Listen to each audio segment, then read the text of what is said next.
GRG Podcast, where you get all the latest gaming news, hot topics, and more. With guest Triple Cup Chuck, Livewires Gaming, 108 Dragons TV, Bloody Knuckles, Operations Op, 100, Live, and your host, K Mega 405. The GRG Podcast starts right now.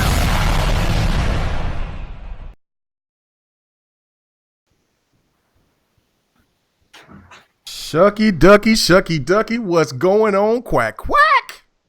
I don't know why I did that. Anyway, what's going on, everybody? The GRG Podcast is live and we full effect. Welcome. After the week hiatus, man, we had things to take care of, especially me. My ass was still working. Anyway, but we back. We're going to catch up on a couple of topics that we didn't get to tackle last week, but we're going to talk about the stuff that's going on right now this week as well. So get ready. We're going to still try to aim for that 2-hour mark. You know how we do. And we don't have one of the big mouths on the show because he said that he had to get oral surgery. He had to get his... I don't even know. I don't even know. But anyway, I didn't even think that one through. But I just said that was just running off the top of the head. Anyway, but no, man, my main man, Lemetheus from the Zeus, he ain't going to be in, man. He said he had to take care of a function, which means he probably had to go get them big bunions taken care of because he got this real big-ass fat toe. It's a hammer toe, and he had to get that taken care of. So we'll hopefully that he'll get that hangnail out of there. So big shout-out to my man. Big shout-out to everybody that's listening already. And let's start off with the bums. Start right off with my main man, the Rookie of the Year, Operations Op. What's up with you, bro? What's up, man? Not much. Been chilling, just grinding away at what's that? Yeah, we happy few, and of course, Gears 5 tech test. That's real fun as well. But yeah, man. Other than that, I've just been chilling. No doubt. All right, we're moving on to the next bum. Man, last week that was a trip, man. If you didn't check out Bloody Knuckles stream last Friday, please do, because it was epic. Everybody talks about 100, how he fell out drunk. No, Bloody took that to the next level. And he was also spitting in Spanish. He was drunk. He was lit. Hey, man, got to give a big shout out to my man, Lucifer, man, because Lou kept buying those gems and kept having them to drink. And because he had some kind of like promotions, like if you give me these gems, you gotta, you pick which one that I drink, and it was between Crown and I guess some kind of white liquor, some kind of vodka, I guess. No, it was Jim Beam. Oh, Jim Beam. He was speedballing. Yeah. Oh, yeah. And so hey, man, I was whisked away. Hey, bruh, he was hitting that so hard it was ridiculous. So, and I was still gaming hard too on it. It was crazy, right? So he was getting lit, and the next thing you know, he passes out. I said, hold on, and I felt I jumped in there too. He was cussing me out in Spanish and shit, but it was funny because he was like, "Nigga, what?" And he ran out of liquor because Lou was buying him them gems back to back. It was crazy, and then he just passed out, like just looked like he died. Looked like he just instantly just went finito, chitons. And I was like, Knuckles, cut off your mic. I mean, cut off your Xbox. Just cut it off. Just go to cut off. And then he couldn't make it. The only thing he could do was hit the button, and he thought he hit turn off, and he hit Star Wars, and just Star Wars was just playing in the background while he was spinning in a circle. It was hilarious. So you got to check it out. Last week, man, upload it to YouTube. Oh man, he needs to upload that to YouTube because that was hilarious. No. We're gonna get murdered. Oh yeah, he will get. He will get murdered with the case. You can join the club. But anyway, all right, man. Let's move on, man. Let's get on to the man. The myth. Oh, you didn't even let me. You just fucking did my whole intro. You didn't even let me. Oh, did I? Oh shit! I got so hyped for it. My bad, man. What's up with you, Bloody Knuckles, man? You good? Oh, absolutely. Like I said, man, fuck it. Shout out to Luke, but man, y'all had me going way too much, way too quickly. I was gone at that point, and yet I was still going for like 2 hours after that point. Like we were still fucking hitting it hard, and I was just like, you know what? Luckily, my roommate came down and like shut everything off. But fuck, man, I was gone.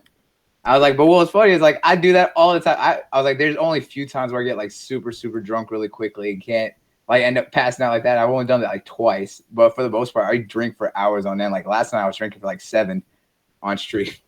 Oh man! So not only you get drunk in real life, you get drunk on a boat too. So exactly. Hey, but at least unlike him, I don't just sit up in the crow's nest and not do shit. I actually in the woods running everything. Facts. Anyway. And he says, "I'm watching out for the people." No, you're not. Everyone else is fucking stealing shit off the boat. You're just up there in the crow's nest. Yeah. That's what I do. That's what's called being an admiral.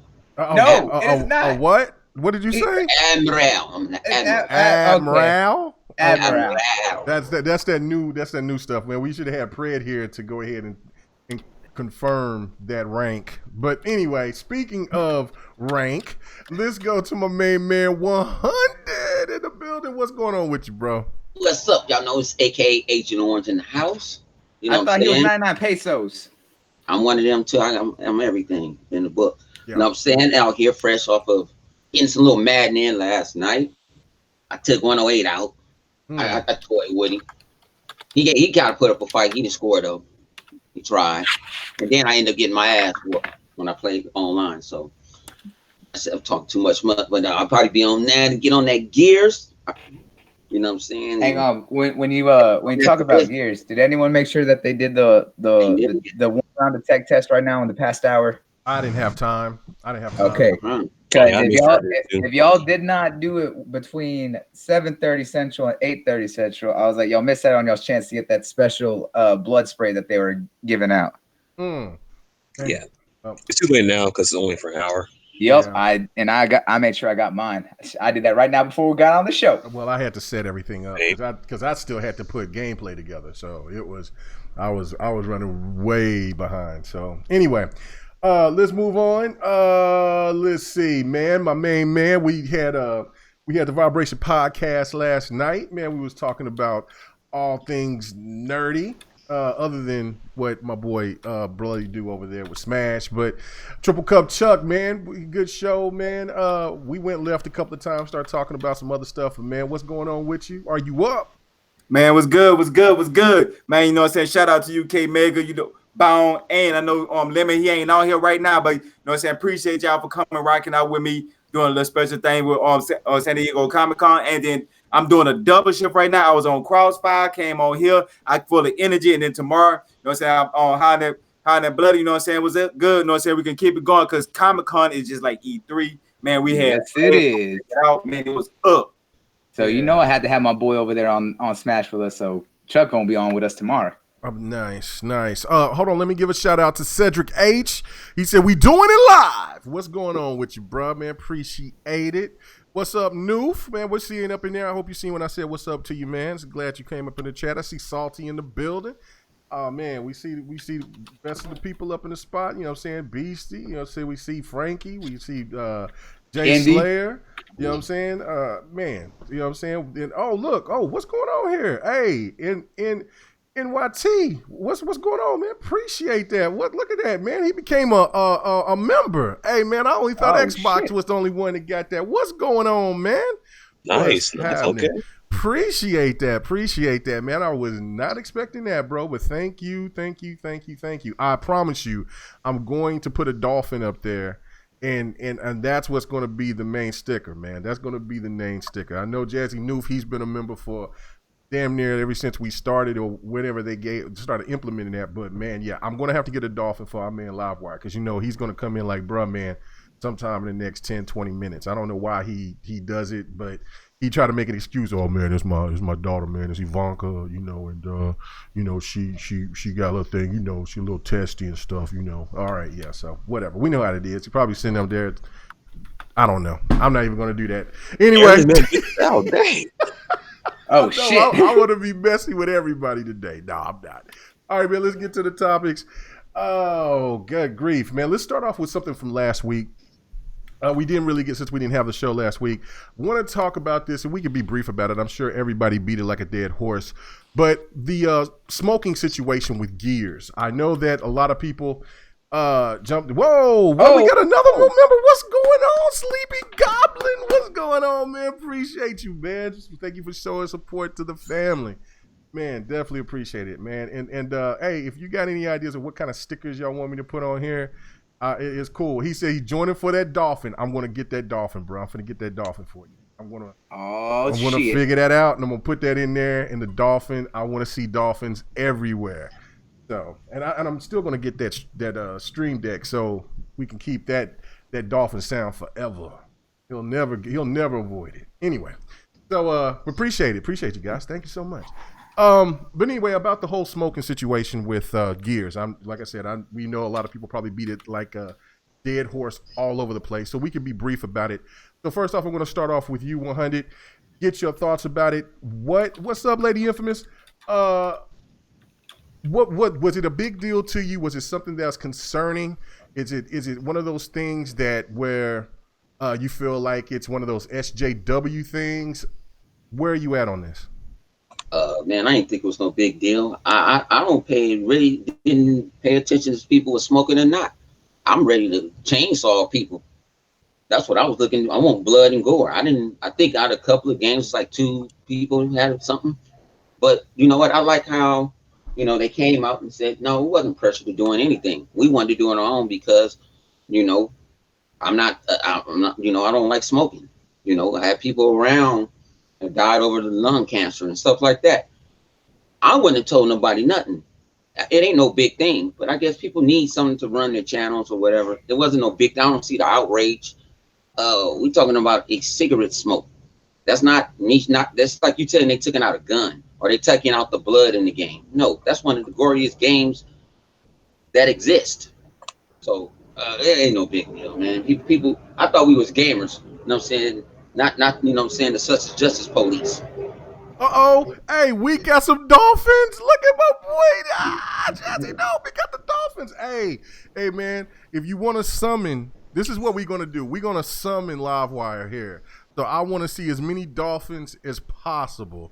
And I guarantee you he'll pop up out of nowhere. So let's go ahead and summon and put those dolphins out there. But anyway, I have to pull out the mighty dolphin cry. But go ahead, 100, my bad. Yeah, no, I'm done. All right. What about you, Bloody Knuckles? What is your thoughts about this whole smoking situation with Gears? Man, it don't matter. I don't know why people are making a big deal about it. He didn't want to put it in there. He said he didn't want to put it in there. He stood by that. There's been no smoking in any game to this date. There's concept art way back with Dizzy back before 2 launch, but that was about it. It was just concept art. It's very light. Only time we have seen a cigar was in the Judgment, I believe. Judgment, and that was because of the fact that wasn't even the Coalition or even Epic. That was another studio who was working alongside them when they were Black Tusk at the time. So that was the only time, and I think it was the dude from 3 or whatever who led the Onyx Guard, or it was one of the judges who was court-martialing Baird and Coltrane or whatever. But I mean, it was barely even in there. Like the fact that it made such a big deal. It shows that people just want to rip anything that Microsoft does as bad. I was like, it's just one of those things. It's like, hey, guess what? There's been no smoking across 4 games over a decade. And suddenly everyone's just like, hey, I don't want that. They're working with an organization. They're like, oh, it's suddenly SJW propaganda. No, it's not. It's never been there. Shut the fuck up. I don't know why people got to be all about the stupid bullshit. Because nowadays, everything is SJW or pandering. If you even do anything, even if it's never been there before at all. So it's stupid that people made it a big deal as it is. I was like, I'm glad that Rod came out and said why he wanted to, why he kept it, and didn't even let everyone phase it. He's just like, hey, look, it's not been there. If y'all are going to complain about it, whatever. He did the right thing. Some people are going to be happy with it. Some people aren't. I was like, I have no issue with it, to be honest. Right, cool. Now, Triple Cup, I do know that you are kind of on the opposite side of the fence of these type of things, and I'm pretty sure that I don't know where you lean on this, but will this be considered, because there was a lot of people complaining saying that Xbox doesn't really give, or the rumor that was considered that Xbox doesn't give their studios creative freedom. And wouldn't you look at this as a creative freedom coming from the head of the studio at Coalition that decided that they wanted to go this route? Or do you think that it's something else and it could lead to a whole bunch of other troublesome things? I mean, it can lead to other troubles and things simply because of, I mean, I get what a lot of people saying, well, then he didn't like smoking and he gave his reason why he didn't like to smoke, and I understand. But like when you're playing a lot of these games, that's why you see the guts and the glory, because they want to push the boundaries. They want to go the lines. They want to go past those lines. And then when you make something that's a part of a character, by you doing these type of things, you're taking away from this character. Let's say, like, for I gave an example about this here to somebody. Constantine. If you take smoking away from Constantine because you felt like you don't like smoking, that would change the whole dynamic of that character. That's what I don't like when people got too much I feel likes just because they don't agree with a certain situation. They want to change and alter it, not because it's gonna make the character better or enhance the character or make the story more rich or make the person more diverse. No, they want to do it simply because I don't like it because this offend me in a certain type of way. You know what I'm saying? They need to stop that because, especially with video gaming, because this is a slippery slope. It might have just started with this here, might be like testing the waters. Because everybody know in Hollywood and in the video game is copycat. They see one person do something and they get away with it, then all of a sudden everybody gonna follow right behind them. Like Microsoft, if DRM would have been a success, PlayStation would have been right behind them with it. I mean, that's just how it goes. And if we let this something simple like this just start out, it's gonna be another thing, then another thing, and then before you know it, they're gonna say no guns in games, no blood in games no more. We had to it gotta stay PG-13. We're not gonna get no more hardcore games. I mean, it might sound minor now, but don't be surprised if, you know what I'm saying, we start seeing worse scenarios occur because we let this get away. Okay, all right, I can respect that. I kind of figured that you was going to go the opposite way with it, so I'm going to go to Operations and get his thoughts about it. If you want to rebuttal that or if you agree with him, let us know. No, I pretty much agree with Chuck on this. Like, yes, it's not a big deal, but at the same time, how this whole situation was announced was weird because it started up with that article. I can't remember, was it Eurogamer or someone? It was talking about how like this team, I guess, nonprofit organization came to Esports League or Gears Close or whichever one of them and said, "Hey, we would appreciate if you like took smoking out of the game." Then it sounded like they would. So from the article, it sounded like went like back to the game. Started moving like smoking from the game. The Rock came out later and said there was never smoking in the game, period.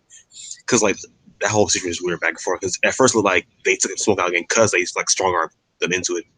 Then Rock came out and said that didn't happen. Is there been there in the first place? So I feel like this whole situation was handled poorly. Rod, he should have made it personal, saying like he took it out because like he had traumatic experience with his father passing away from a young age due to smoking. Like I understand that it's traumatic experience, but at the same time, he backed himself to like argument corner. Because if that's his justification for removing smoking, someone would actually use that the same logic against him. It's like, oh, such happened in my life. It's very tragic. You should remove it out of the game because it's affecting me. But like, other than that, like, does it negatively impact the game? No, I'm still happy for the game. I'm still gonna buy it. This doesn't bother me in the slightest. It's just like the whole situation that's outside of the game is just weird to me. But yeah, it's not a big deal. People make it bigger than what it is. It's just, I have a couple worries with it, but nothing too serious. Okay. Yeah. No. I mean, look. I mean, as for me, I've said what I had to say on the next podcast, and I think that we've kind of went over it a little bit the week before. We did. Well, yeah, a couple of weeks ago, not last week, but yeah. But I think what's going on, Xbot 448? What's going on with you, bro? But to me, I still look at this as it's no big deal. And it would be different if it came from the head of Xbox, if it came from Phil Spencer, or if it came from the head of Microsoft. That's when I feel that's that slippery slope, and then that's when you have. I think you would have to be worried, not so much of where the person that has helped creating the game, or that's the lead director of that game, decides that this is a little bit too much for him. Right. And creative freedom. That's creative freedom, and that's one thing that I don't have a problem with. That's why I think that it was well overblown. I don't think that there was nobody out here that really. I know that I'm not into smoking, and I think that's another dynamic too, because there's some smokers out there, and I got smokers in my family, things like that. I don't like smoke, and I don't smoke, so I could care less if it's in the game or not. I don't look for that, but for somebody who does, they may look for something like that. But I don't still think that it's that big of a deal. Anybody want to say anything else about this? I'm kind of right there with you though, Mega. I was like, I grew up in a family of smokers. Everyone does it. I smoked for a long time, and I was like, and after a while, I'm just like, why the fuck am I doing this? I just don't care. If they're smoking games, sure, do it. And I was like, if that's what it is, look at it. It's in GTA. But the thing is, it doesn't matter. You don't have to do it. I was like, the fact is yeah, it's there, but it's not prominent. The thing is, smoking has never been prominent, and it's never been on the face. So the fact that they're just doing it, and suddenly now it's an issue. It's because of the fact that there was literally the fact of that there was the article that brought up that they are working with a student organization that's against smoking. Why is this such a bad deal? They've literally been trying to stop smoking and take on the tobacco industry, like everyone, for the past like decade. It's been a big prominence with the rise of mining ops. You know, our generation. You know, unfortunately, millennials are trying to change up a lot of that. There's no different. Oh, but the thing changing is, it up to only go to vaping. You're not right. You're not wrong there. But find alternative. Yeah, I mean he's not wrong. But the thing is, like again, it's never been prominent or in any game. So just because of the fact there's an article saying, hey, guess what? We're gonna partner with this organization. They're like, oh, they against fucking smoking. It's all that bullshit. No, shut the fuck up. You don't even know what you're talking about. Learn your history before you start talking. I got you. What was you gonna say? 100? No, I mean, my thing is, what's the diff? Okay, we got HBO, and so you got TNT, right? Don't TNT allow certain stuff that's censored? I don't see what SJW. They don't say, well, why don't you pay? You pay for TNT? It's part of your satellite cable package and everything. Why they can't cuss and fuss? What's the difference between cigarettes and they can't cuss and fuss? Yeah, they might say the F-bomb once. If you even watch AMC. When you watch The Walking Dead, you might see the F-bomb one time, but you go watch something on HBO or Stars or whatever, there's nudity and everything. So who got the creative freedom? The thing about it, video games is not under no FCC policy. People can do whatever they want to. You got strippers in Grand Theft Auto. If you take the strippers out of Grand Theft Auto, what's going on? My thing is, what's going on? Grand Theft Auto come out with what, the casino? And what? My son found out how to play blackjack in what? 30 minutes. He's 13 years old and play better than me. I think that's more of an issue is teaching minors learning how to gamble, because that's more important than somebody smoking in a video game. Yeah, no, go ahead. I'm sorry.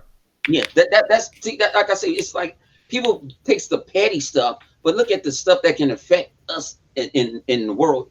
Period. Because video games are addicting. Our kids play them. Our nephews, our cousins, some grandmas, some grandparents play them. You know, but it's just a little. That's something small, and I think we as gamers, and we got some type of voice. We need to express that to people. Like, man, you're tripping. It's not a big issue. There's other stuff in gaming that needs to be handled. Hey, big shout out to Gaiden Rooster. He said, "Bitch, this ain't Mad 20." Hey, man. Hey, we showed a little Mad 20 in from Fred's gameplay, bro. That's hilarious. Good stuff, man. We're gonna talk about some little Madden 2020 here, and also because there was a point that was brought up from Sir X-Man when we was talking in the chat with me, him, and Lemon, and so I'll definitely bring up a little something about Madden here in a few minutes, but and NBA 2K, just basically about sports games in general. So so bear with me because I know there's a lot of people on the panel. So, and trust me, not everybody on the panel plays sports games. I think really is only 3 of us out of the 2. So, I say you, Lemon, and 100. And Livewire does it. No, live. He hasn't got enough Dolphins yet. I'm sure he'll pop in here soon. I mean, he's gonna hop in there. He's gonna hop in there once they pull out that Miami. A lot of people that's out here right now. Yeah. But anyway, but. That was funny. That was a funny little post. But yeah, no, again, Mad Dog 2020. No, this is the thing to me overall. Now, if this was like a game like Yakuza, something like that, where or some of those certain Japanese games, maybe even Metal Gear Solid, where they are adamant of showing those close up, cigarettes to the face, those long draws or drags or whatever, and then they throw it down and they all like cinematic, and then they decide like Kojima or whoever that's making that particular game, or Sega, whatever, and they say, well, no, we're going to take away smoking. I think that would be more of an issue for the fact that because that's something that is synonymous with those particular type of games. I mean, it was I think a couple of maybe once or twice, or maybe a character that was in Gears 2 that showed that they were smoking, but after that you didn't see anything else. I don't think it's really that big of a deal. No, it was literally one piece of concept art of Dizzy before Gears 2 launched. Yeah, that was it. So yeah, I think it's been definitely overblown. So anyway, let's move on to the next topic, man. I just but the fact that you brought up Yakuza and Metal Gear Solid, those are very much like synonymous, especially because that's what some of those characters are known for. Snake, Big Boss, all that from Metal Gear is known to be a smoker. I was like, when you look at Yakuza games, those are literally crime dramas. When you look at crime dramas, what are most of those dudes doing half the time? Smoking. I was like, that's just a trope of the genre and the game that they're portraying. I was like, that's not necessarily what they're doing with Gears of War. Right. So let's go ahead and talk before we move on to another topic for last week, which was the SpiderMan news. I want to get the whole sports gaming aspect out the way. Sir X-Man brought up a point and was saying, look, man, he has this concept like a lot of other gamers do, thinking that like the Maddens, the NBA 2Ks, you don't hear too much about the shows, but for the people that don't play sports games, they kind of feel that they're just like a rehash, reskin, and then they just like package it up, maybe add a feature or two, and then boom, there you go. Spend $60 plus. Sports games about details. You mean you're telling me it's not? Well, it's not. No, it's not. If you play sports games, you can definitely tell. Now, there was a stretch in the Madden era for about a whole generation where you could actually say that because it was horrid. But 13 to 17, I believe it was. 13 to 25. Yeah, 25 broke down. 13 to 25 for Madden. Wasn't that in 2017 or was that 18? No, it was right around there. 2013. Madden 25 was in 2013, and that's when they actually changed the engine for the first time. I forgot what the name of the engine that they changed it to. But games like NBA 2K, you've seen its evolution in graphics and in motion, things of that nature. The show, it looks better than it's ever looked. I wish the Xbox would definitely have a baseball game, but that just seems like that's definitely pie in the sky. Or even EA will get back into it. It just nobody really wants to touch it because it's they don't make no money. They don't make no money. You're right. So and then you got hockey. Hockey has impressed me because I used to play hockey back in the days like Blades of Steel, things like that. Back in NHL '94, I used to play with the Penguins. That was my team. And I still watch hockey playoffs from time to time when playoffs come. I don't watch regular season hockey, but good old hockey. Yeah. But the fact that those games, they had a resurgence because of the fact that there was a lot of people that left and went and started working on other games for EA, and then it got scrutinized, and then they went back to the drawing board. And so I'm looking forward to see what Hockey 2020 is going to be. But anyway, the whole point of that is that the whole reskin issue and the fact of like games, once they get to a certain plateau, case in point, NBA 2K. NBA 2K was the best basketball game for me for ever since that they dropped on the Dreamcast. They were in high competition with Live because Live was the behemoth at the time.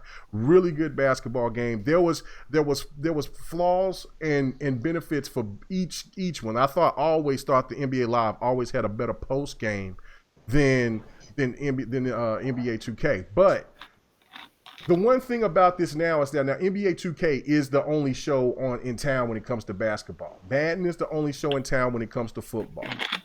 And even though one online, which I say Madden's online is a hell of a lot better, what the hell has happened to NBA 2K's online? Why is it that it's grossing all of this money and it has not got a proper online yet? So I'll let any of you guys jump on this. All right, this is the thing. Me and Lemon go at it all. We went at it. Okay, when the gaming community, the 2K, because I play shit out of 2K. I play nothing but online. I don't do. I might go to the park every now and then. When they act to say, can you put this on Microsoft servers or can you use a dedicated server? They said we won't put it on Microsoft, just on Microsoft servers, because we don't want to have Xbox is more competitive than PlayStation. Now they don't have that excuse because PlayStation 5 network is going to be using Microsoft servers. So you don't have that. So it should be way better. You should make it dedicated. You profit a whole lot of money. You take money from people that play my team, buying card packs, people that's sitting there trying to max their character in the park to what I think you can do it to 80, to 85. You know what I'm saying? You need to put all this money. You got all these superstars promoting your game. So you need dedicated servers. When we was talking about the lady was at E3, it was about Madden. She was listening to our complaints. She was like, yeah. She was listening, like, you know, what about this? What about that? She know we're like, okay, you really play this game in depth. I'm like, I really don't give a damn about. She knew I knew about it. I'm like, y'all gonna bring back that franchise, that you know, that mode that you know you playing as the movie. She said, no, you can make your own little thing. She was telling us about different mode, you know, so we was knowing about modes before everybody else was knowing about these modes.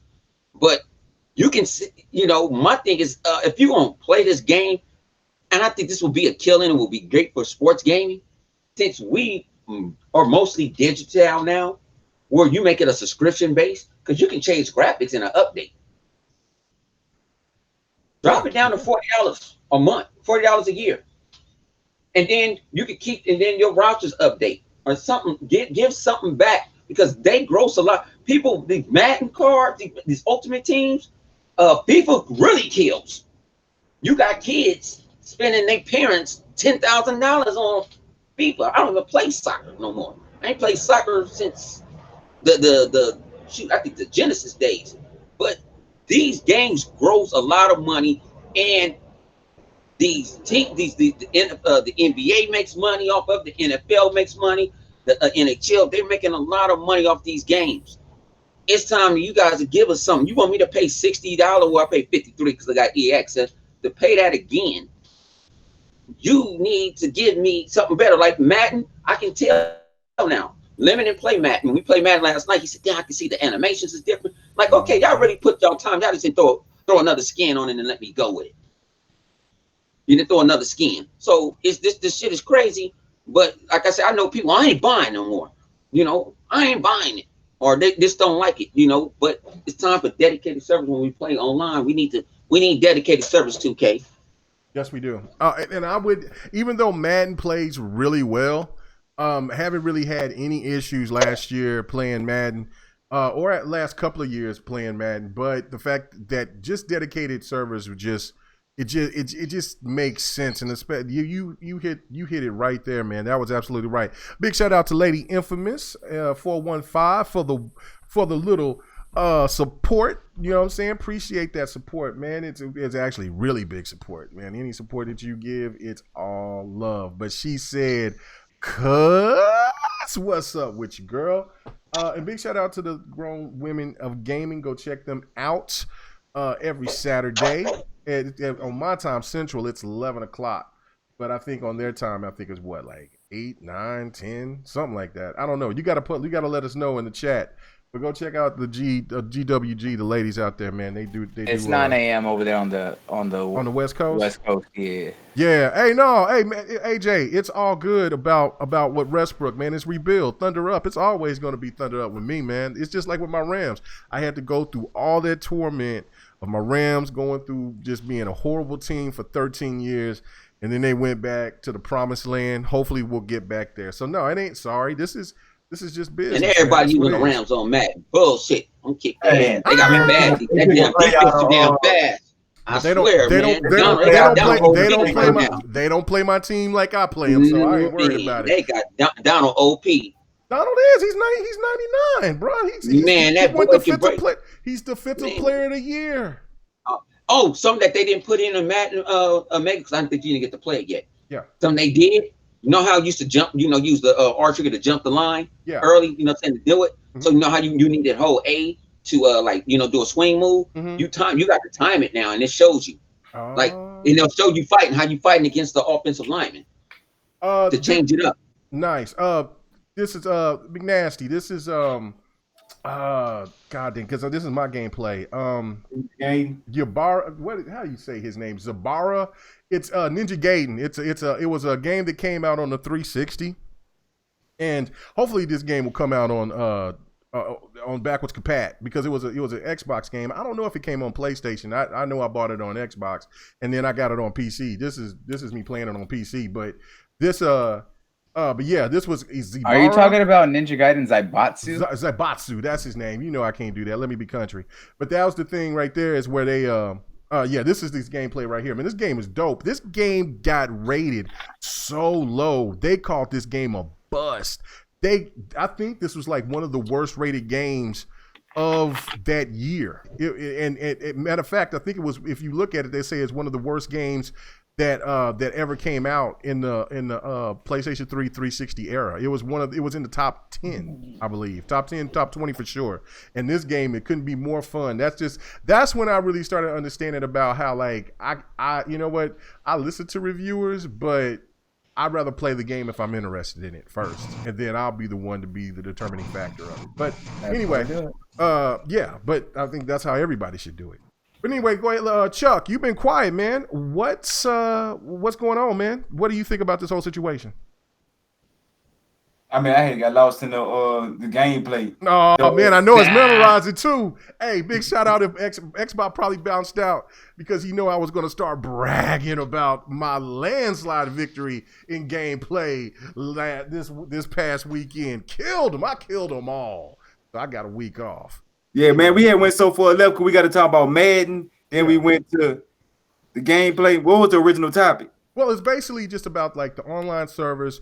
With the Madden and the 2K. Yeah, and coming over. Yeah, about time they need to. And with Madden, I know people talking noise about Madden and stuff like that. Y'all saying the reskin. I mean, EA had a perfect service already. It's called EA Access, and sooner or later they seeing it's gonna start dwindling down. And when it start going down lower, they're gonna start doing bigger and better things because they got to try to keep up with the Game Passes and the other subscription service that's coming out there. So what they're gonna have to start doing is putting Battlefield as a subscription where they just do updates, and they're gonna have to start doing Madden, and they got to start doing NBA Live. They're gonna have to do that with EA Access. That's why they had to go to the PlayStation. I mean, and that's why they had to have a version on the PC, the Origins. So yeah, I can see that going on. But people don't realize when they not a sports player, they don't understand the depth of when the game play. It's not they got popcorn this year, they added hot dogs. No, it's about the movement of a character. You know what I'm saying? You got to tweak it correctly. And like sometimes when you see characters in a movie be little stuff, the way they might use their elbows and twist their leg in a certain motion, but oh yeah, that's how it wasn't that cut for real. And every year they get better at real life movement and being able to mimic real life. So yeah, it's a process and it get better by year. Don't get me wrong. I know they be holding back because they got to keep it going because, you know what I'm saying, it's an every year thing. But I know every year you always see something new as in the gameplay and the actual details. So a lot of times I be cutting through the hole. People don't realize they just try to run straight. No, you got to finesse through the holes like you really running back. Like when I feel like I'm Kamara, I got to move like I'm Kamara in real life. And that's how you actually play the game. Like,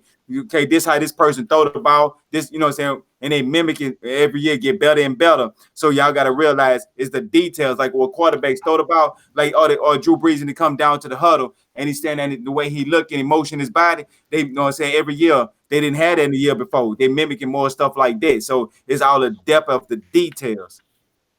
Yeah, no, I totally agree. Yeah, that's the one thing. If you are a sports fan, that's just like me or most of the people on the panel. I don't know if you guys have played. I can't think of the name of the game right now. It's one of the biggest games of all time right now on PC. Red Dead Redemption? No, on PC. League of Legends. League of Legends. Thank you. Oh, I'm not a League of Legends player, so it looks. I love me some League. Yeah, but see, it doesn't look all that impressive to me, So for me to come and say, well, when they have a new update, it looks like the same game. And if a League player would get upset with me about it, they have the right to because because they know every little. I can see. I was trying to use professional words. Can't do it. Not today. You can't try to use every little. For every time that a person is play that game and they know what the updates and they see every little small detail within that game, they know what was there and what wasn't. And so for me, that's just the outsider looking in. I mean, that it just looks the same. And that's how I feel like when I play sports games and when you hear people that say that. So I think a lot of people should give these games a try and see if they like. Because if there's one thing I will say about NBA 2K and Madden and FIFA, for sure. I don't know that much about hockey, but if you are into content and getting your money's worth for a game, you can't go wrong with any of those games. Now you can stay away from the pay to win aspect of it with the Ultimate Teams. With the Ultimate Teams on that, I would stay away from them. But for franchise mode, especially NBA 2K, all those modes that they got, man, like that lasts for the whole year. And the game, when you're not playing the game online, runs fantastic. So I don't know, man, but we'll move on. I was just wanted to touch on that for a hot second. And let's get on to the next one. Let's talk about SpiderMan, because we didn't get a chance to talk about SpiderMan. Now, if you have not heard, which I know everybody has, because if you didn't hear it yourself, you had a PlayStation fan tell you and remind you every day. Still remind you. SpiderMan overtook. You're right, basically. The summons worked, ladies and gentlemen. The summons worked. I mean, it took a while for the summon to work, but it worked. The dolphin is back. The summons worked. Anyway, so I like how you say that, but he don't even respond. He's got his mic muted. But the SpiderMan overtook the Arkham Knight series, the Batman series, as the all-time leading or all-time best-selling superhero game, and it deserves it. It's one of those games that for a game for me, it wasn't all that, but I see the good in it, and I can't say that the game is bad or anything like that because I only put about 4 hours into it, and that's not enough time for me to dictate and say, oh well, this game is this game is that. I just wasn't. It just Miggle. My bad, man. It just didn't make me go back and play it. It's in my backlog, so you know. It's a solid game. I liked it, man. It's not Batman. Batman had more paid more homage to the actual lore of Batman. Not that Spider-Man did it, but it kind of they did their own thing with it. If you would compare it as far as like paying homage, they kind of like lightly touch, like they showed the villains that they did, but like there was just more impact with the villains in Batman. You see what I'm saying? Yeah. And the boss battles were way better. You know, they're just more challenging. I just think that, and see, I'm playing Spider-Man on the hardest difficulty, so maybe I need to boost it down. I don't know. That's what I do. I just play games on harder difficulties. I mean, that's the way to do it because most of those motherfuckers ain't playing on the hardest difficulty. Well, yeah, but I mean, then people say, well, why you don't like Dark Souls type of games? Because that's a stupid difficulty. I mean, if anyone saw my Sekiro gameplay, they gonna know. So, yeah, as far as From Software and Dark Souls, there's a lot of jank as far as mechanics with those games as well. Right. Yeah, so it's hard, but there's extra little BS over that as well. They got to deal with. Well, but the thing is, the same shit about God of War. I was like the mechanics in that game did not support that type of game right with that level. It's a terrible hack and slash. Decent game, terrible hack and slash. You didn't like the hack? I love the hack and slash of God of War. No. Here's the thing: that combat they focus too heavily on single target combat, but give you 20 dudes with no way to really pay attention to your screen on what's going on. Oh yeah, no, that part is true. Oh well, yeah. They didn't really have a good counter system. It was just basically blocking. Right. Like, so I mean, the thing is there's no like when somebody's behind you, you just have to basically try to protect yourself by rolling and keeping everybody in front of you. That's really all you could do because there's no way to be like, oh, okay, there's a guy behind me, I can counter.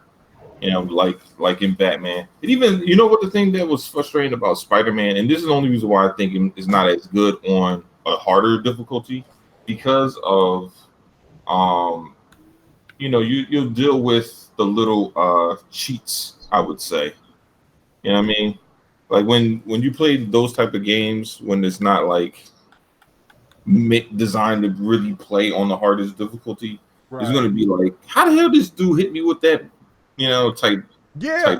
So are you talking about that artificial difficulty where the fact is it's not even that it's hard because the mechanics aren't hard. It's hard because it doesn't. It's like a not a glitch. I wouldn't say. It's just No, they make it hard because of the fact that everyone just does more damage to you for no sheer reason. Exactly.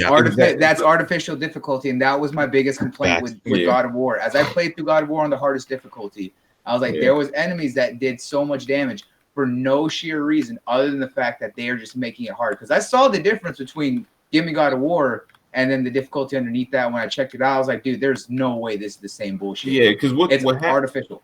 What happens when they boost up the difficulty sheerly by making them do more damage?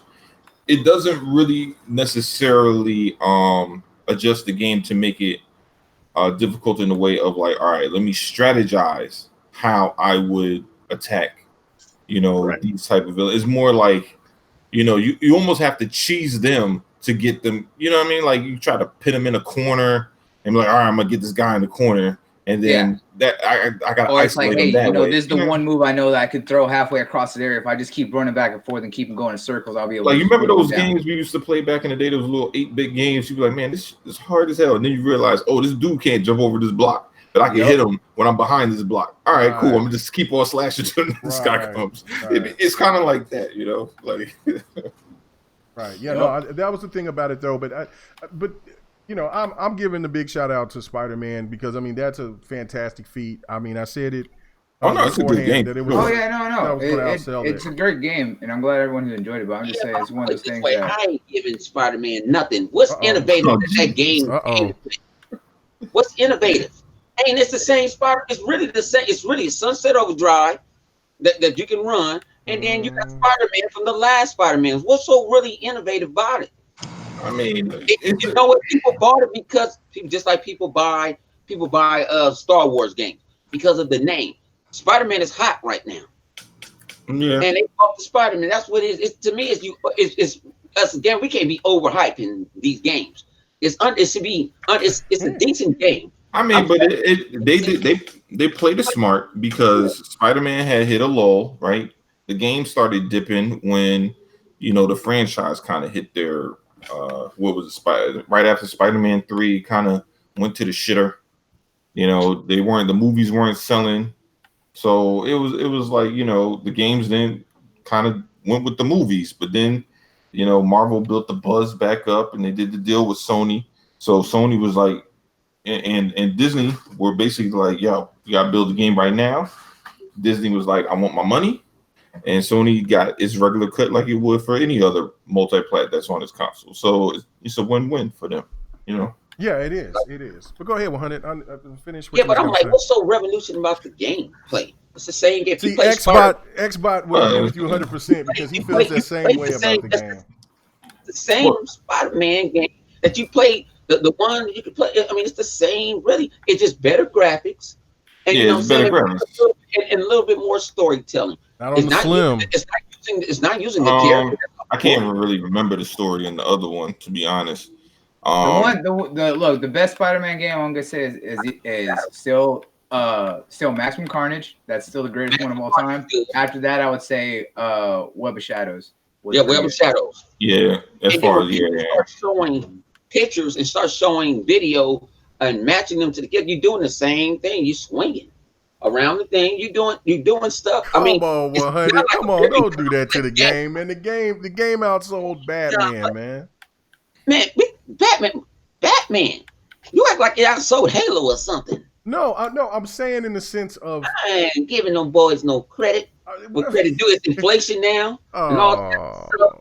Man. The game has some great art. It got some great RPG elements. Go ahead, Chuck. Go ahead. Yeah, but look, this how it is. People, I get what Bound's saying, but like what it is, people giving Sony credit for this Spider-Man becoming #1 when in actuality it was a deal that Sony made with Marvel when Marvel wanted to get Spider-Man. It was actually for an exclusive game, but in actuality Marvel made this game and Marvel promoted this game, and on top of that, for it becoming a #1 game, it came out right in its time period with the #1 movie of all times come out. Yeah, that is true because remember boost of a boost. It came out. That wasn't the case. It came out right when Spider-Man had just came off of its high after Homecoming, right before 2 new Spider-Man films were coming out. With the fact that it came out right at the same time as the Venom film, and it came out right as Spider-Man Enter the Spider-Verse, which won Best Animated Film of that year. All right, that was a hot Spider-Man film. It came out at the right time. Marketing-wise, Sony did absolutely great with the date that they had that they had Insomniac release that game, because it came right in between those two things that were their films. So everyone was riding the Spider-Man train because there was Spider-Man within 3 different months, all back to back. Right, that's where they did it right, business-wise. The advertising was crazy, but the train out there in New York and all that was stupid. Yeah, but Chuck is absolutely right with the fact that Sony had no part of this other than the fact that they went to Insomniac and said, hey, y'all want to make this game exclusive for us? Because the fact that Marvel approached Insomniac and said, what kind of game would y'all want to make? They said Spider-Man, which was very reminiscent to what we all know with Sunset Overdrive. After that, Sony just said, hey, look, want to make the game for us, because of the fact that they know they needed to, because of the fact that they didn't own Sony does not own any merchandising rights to Spider-Man anymore. If you really want to get down to it, they only swept in because they do not have rights to any Spider-Man merchandise anymore. No comic rights, no action figure rights, no video games or anything. That all reverted back to Disney and Marvel. The only thing that they have right now is the film rights. That is the only saving grace on what they can milk off of Spider-Man. So they had to make that deal with Insomniac and Marvel to make it exclusive. Well, that is what they did. That's why it got the push. Like, I know a lot of people were like, "Oh, look at Sony, they're doing all this." Remember when for months they were like, they got Spider-Man on the train. They painted the whole train. Look what Sony did the whole time. That Disney. Was all Marvel's marketing, man. It's all Marvel and Disney doing that. And they were, oh, look what Sony did. Look what Sony did this. It's like, I mean, what Sony did was they had owned the rights to Spider-Man for the movie, so they got first dibs for the game. And you can't fault them for that. Yeah, and that's where people aren't paying attention or really don't know what the hell they're talking about, because if anyone did, they would know why these things are happening the way that they are. But that just goes to show that people just ride the high and will just listen to the bullshit without actually doing their research. What they're also smart about was, even though this game came out a year ago, they put in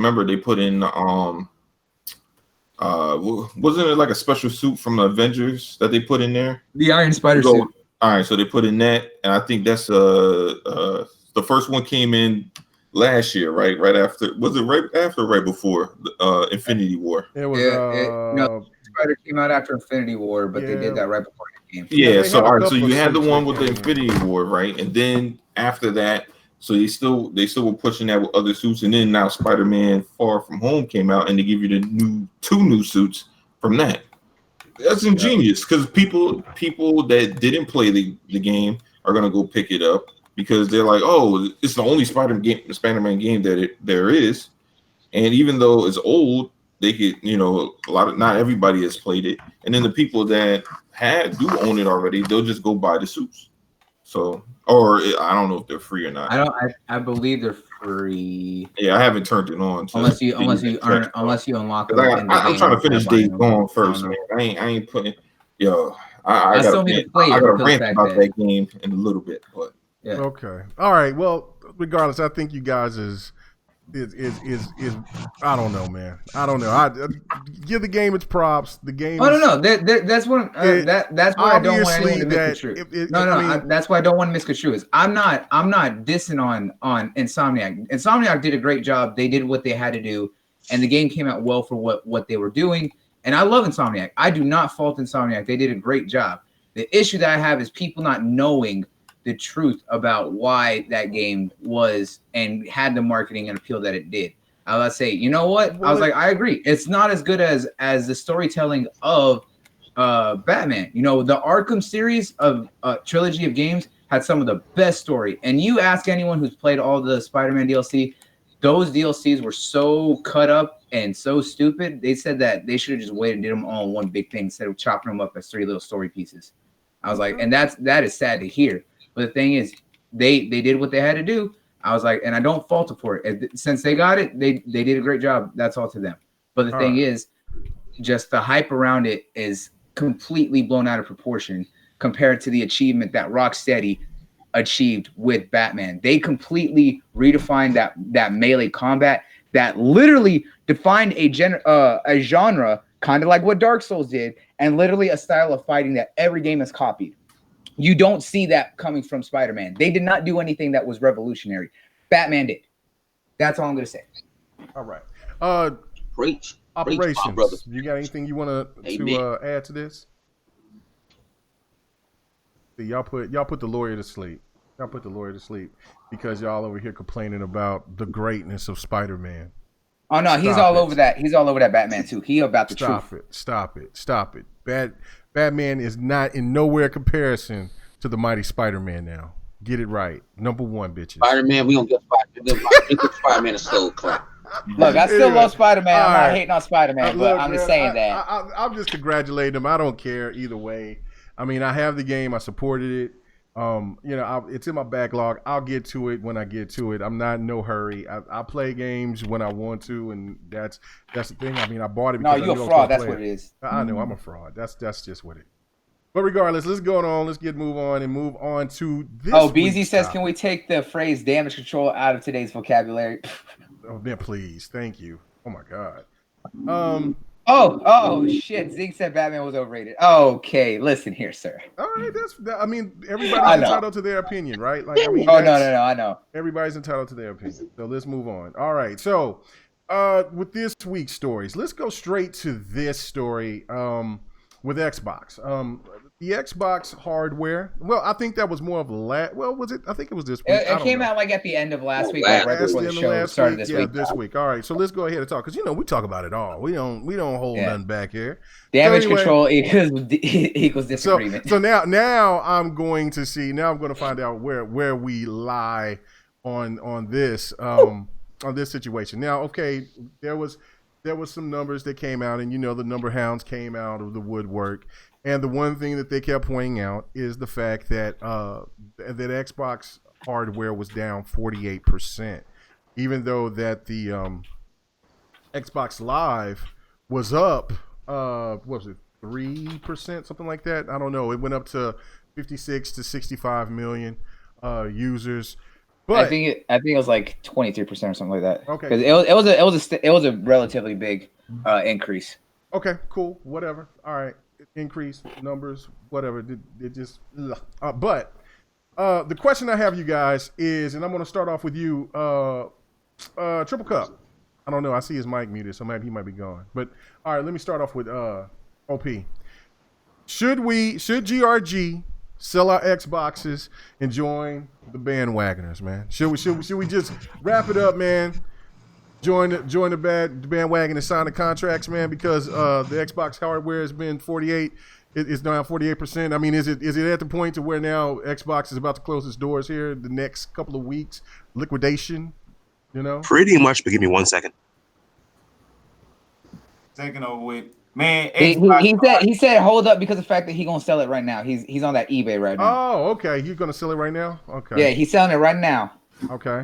Cool. The console war is done, guys. Console war is done. Okay, OP is now, the lawyer is now about to get in contact with J-Dubs and go ahead and get his pony prayer package.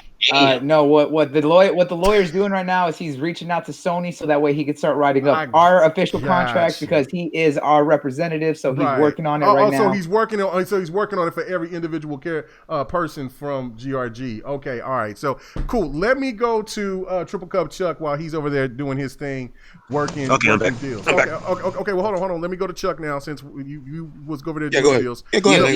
You're doing the paperwork. All right. So Chuck, are you ready to sell your Xbox? Are you done?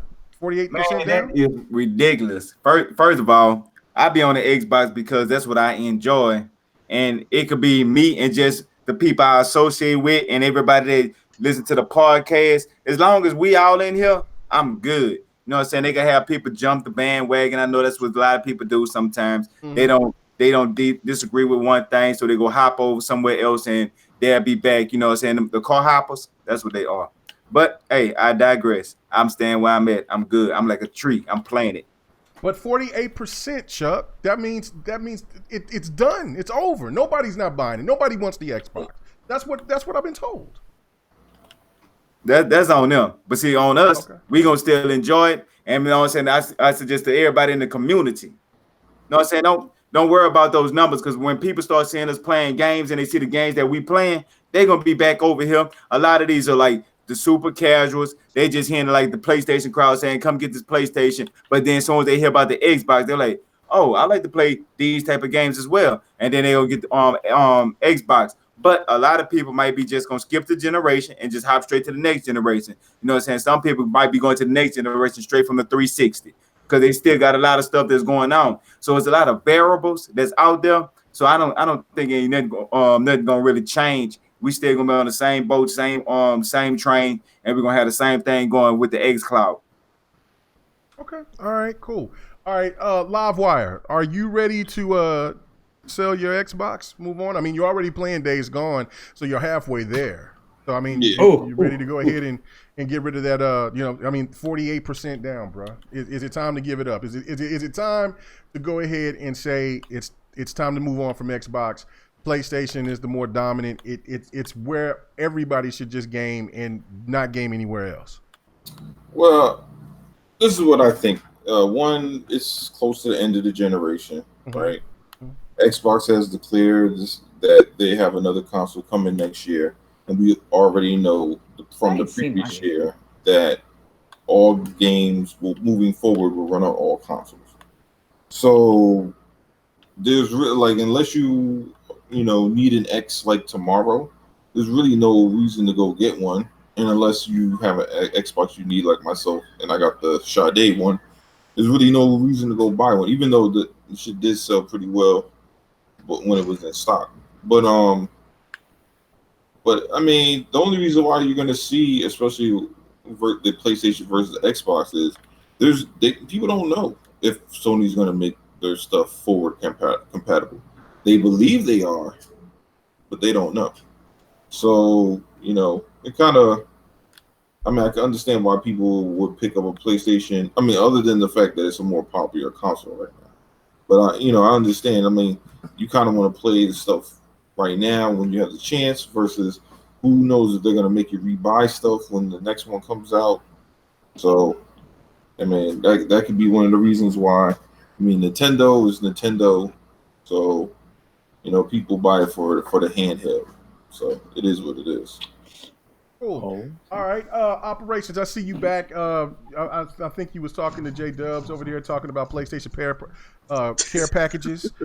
So is it time to give it up, bro? Is it over? I mean, look, let's go. Let's break a couple of things down right now. This is what PlayStation fans tell me, right? Mm-hmm. They tell me that they have the highest rated games of this generation. They tell me that they have the most sold consoles this generation. They tell me that they have the best exclusives, true exclusives, this generation. They also tell us that they have the best gaming network. I'm just going by what they tell me. And they also say that they have the most PSN users than anybody because of the 100 million sold. So, I mean, what is there else to do, man, except for just submit, right? I know, right? Let's look at it one by one. If you're a slave to other people's opinion, then it's time to sell it. If you're one of those who you get a kick out of someone else making money but not you, it's time to sell it. If you're one of those who like shallow gameplay over compelling gameplay, I think it's probably time for you to sell your Xbox as well. Because I mean, what other reason to stay at this point? You're clearly not in it for the games. You're in it for other people at this point. So I stay. See, that's what I wanted to hear right there. That's what I wanted to hear. So let's break this down. So basically, so when people bring up these numbers and these statistics, which are great for Sony, there's no question. There's no question. Most of the things that I said are absolutely true. Others that I've heard that I said not so much. But it's not really so much about everybody else. It's about that individual. Is that what you just basically told me? Pretty much. That's it, man. All right. I can live with that. Now, all right. I'm going to go to you, but I'm going to go to 100 last. I'm finna go to you, Bloody. Are you getting ready to sell your Xbox, man? Is it over? All right. So, let me ask you a question. Mm-hmm. Whenever your Rams do good or do bad, do you just drop them? Never. Exactly. You love the Rams whether they win or they lose, right? That's your team, right? Damn right. Ram Nation, baby. 100. When the Lakers got their ass spanked, you still stuck by them, right? I was Laker Nation all day. Exactly. So just because supposedly the numbers aren't hitting what we're supposed to be paying attention to, just because they aren't hitting those numbers and they're having a bad generation, doesn't mean that you immediately drop them. If you drop them, then you're a rainy day fan. You were never serious about that brand. You never cared about what they offered. So people who are saying it's time to hack up the Xbox and go to PlayStation because they have the numbers, that they got the exclusives. And if you can't hear my voice, I'm putting quotations around everything because it's a bunch of bullshit. So what it is that there is no reason to leave Xbox. Xbox has set the foundation. Yes, this generation has been bad. But if anyone paid attention to the numbers, especially right now, Xbox One has been keeping pace with the same sales that the 360 had last generation.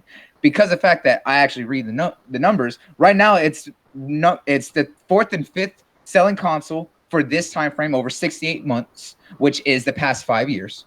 And they're keeping the same selling pace. So if you really want to look at it right now, Xbox is about 65 million consoles in. Roughly about there. Yes, it is not the 100 million that PlayStation has, but for 100 million consoles, where are these 20 million, 30 million games that these exclusives should be selling? Not 2 million over a year, not 3-4 million over 2 years.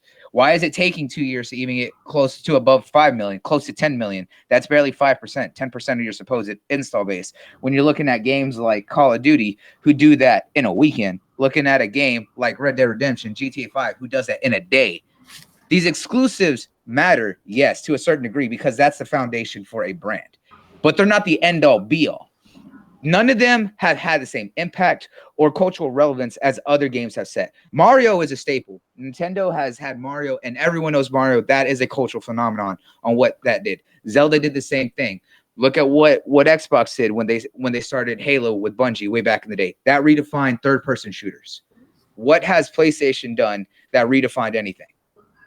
Maybe you can look at the old racing games with what they had with Gran Turismo back in the day, because Gran Turismo used to be king before Forza came around and redefined racing and took over that crown. I think I don't know. I think maybe I'm going to give a big shout out to Rain. Thank you for the support, man. He said PSN users sound like substance abuse. Oh, shit. Disrespectful. But hey, I gotta say the chat love him when I go off like this. But look, it comes down to the fact of when I switched to Xbox, I knew nothing about Xbox. The only thing that I knew about it come to the 360 generation was Halo, and I wasn't a big Halo person. But you know what? That didn't stop me. I found out that's where my friends were and stuff like that. And as the years went by, I really understood what Microsoft was doing. They set foundation. I watched Sony as a business now and what they've done as an ecosystem. They haven't done anything great. I will say this: Sony's first party studio is talented, but what they do as a business is not something that you can condone. Yes, the exclusives are great, but all of them are cookie cutter. You can replace any of those games with another title and just change the character models, and that game is the same damn game. You look at Days Gone, you replace Deacon St. John with Joel from The Last of Us, it's the same damn game. You replace them with Kratos and just put some big giants in there, it's the same damn game. Oh, because of the fact that that template is template. Yeah, well, it's not even that. It's they share a lot of the same environments. I was like, if you look, a lot of it, it's all wooded areas. With the only one that was being different a little bit was God of War. But even in God of War, it was still a majority of wooded areas, just different based on the realms that you were in and how they looked. The only big difference that they had was when you were in Hell, which was a giant frozen ice area, or when you were in what was the Helheim, which was when you were in the Fire Mountain. I was like, those were the only difference majorly amongst all the different realms in God of War. Well, I thought the world tree or whatever that thing was the world tree, yes, was beautiful. It was beautiful. I thought that I think it was fire. I would always I would just go to that tree and just fuck around with it just to move it so it can do that wow and all that other crazy, because it was just the graphics of that was just absolutely stunning. I'm like, God. Oh yeah, and not even to mention the fact that right now that Sony is bad on the censorship train. You want to talk about bad business practices, and not even just their first party, right? They're censoring third party games. Even Nintendo says, look, outside of what we do ourselves, y'all do whatever y'all want. Microsoft has just been like, you know what? We're just not going to say anything, or everyone just do whatever. I was like, we ain't going to say one way or the other. And that is respectable. Sony's just like, nah, titties, get out of here. But GTA, oh, fuck yeah, put all the naked women you want there. Nah. It's one of those things that you can't do. If you like PlayStation, if that is the network that you like, if that's the console you like, if you like their games, so be it. You enjoy what you want to do. But if you're going to switch from one console to another just because supposedly they don't hit the sales numbers that you think they should be at, then you were never serious about the brands or games that you were at. You're just riding the coattails of whatever anyone tells you to do. It was the same way if you want to go back to the sports talk, how suddenly after 2017, after the World Series, suddenly everyone was a Astros fan. No, they were not, because they only wanted to be an Astros fan because they won. If anyone was a true Astros fan, they will tell you who was the biggest starting people for the Astros during the mid-2000s and the late 90s. Okay, all right. Now, that one thing that I was going to say is that I agree, Bloody, is that with the whole censorship thing, I thought it was crazy because they wouldn't show the chick from Devil May Cry's ass crack, right? But Kojima's game is going to show plenty of man ass.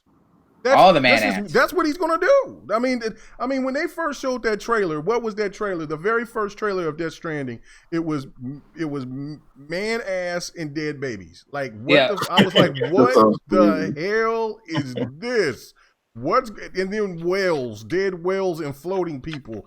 I'm out, bro. That ain't what I don't know. I mean, Kojima's got to have the best opium ever. Like, he has to, something. Hey, look, that's not the first time he's done that either, right? All right. And I'll vouch for that on that. That's not the first time he's had naked dudes in the game, because if anyone's played any of the Metal Gear Solid, there was literally 2 times where both Snake and Raiden have been captured, stripped down naked, and you have to run around. You're just staring at ass as they're holding their junk running around. Kojima does that with a lot of his games, man. Exactly. Man.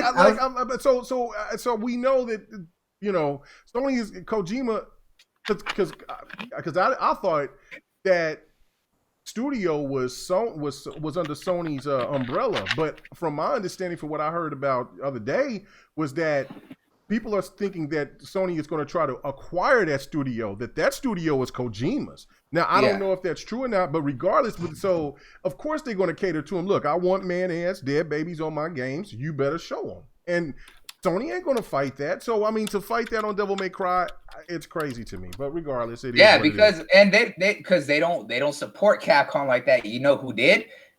Xbox. Xbox had that partnership with Capcom. But why would they censor that? They never seemed to censor stuff like that before. Well, it's because ever since Sony moved their headquarters from Sony Japan to Sony LA, they've been high riding on the SJW movement, to be 100%. Well, honest. and yeah, but see, also that like when I started getting those collection of games from people and stuff, and that one guy from Europe got me that one game, and I was like, oh, well, thank you. You know what I'm saying? Appreciate it. I mean, that's another game for my PlayStation. And so I started playing, and I'm like, oh, no.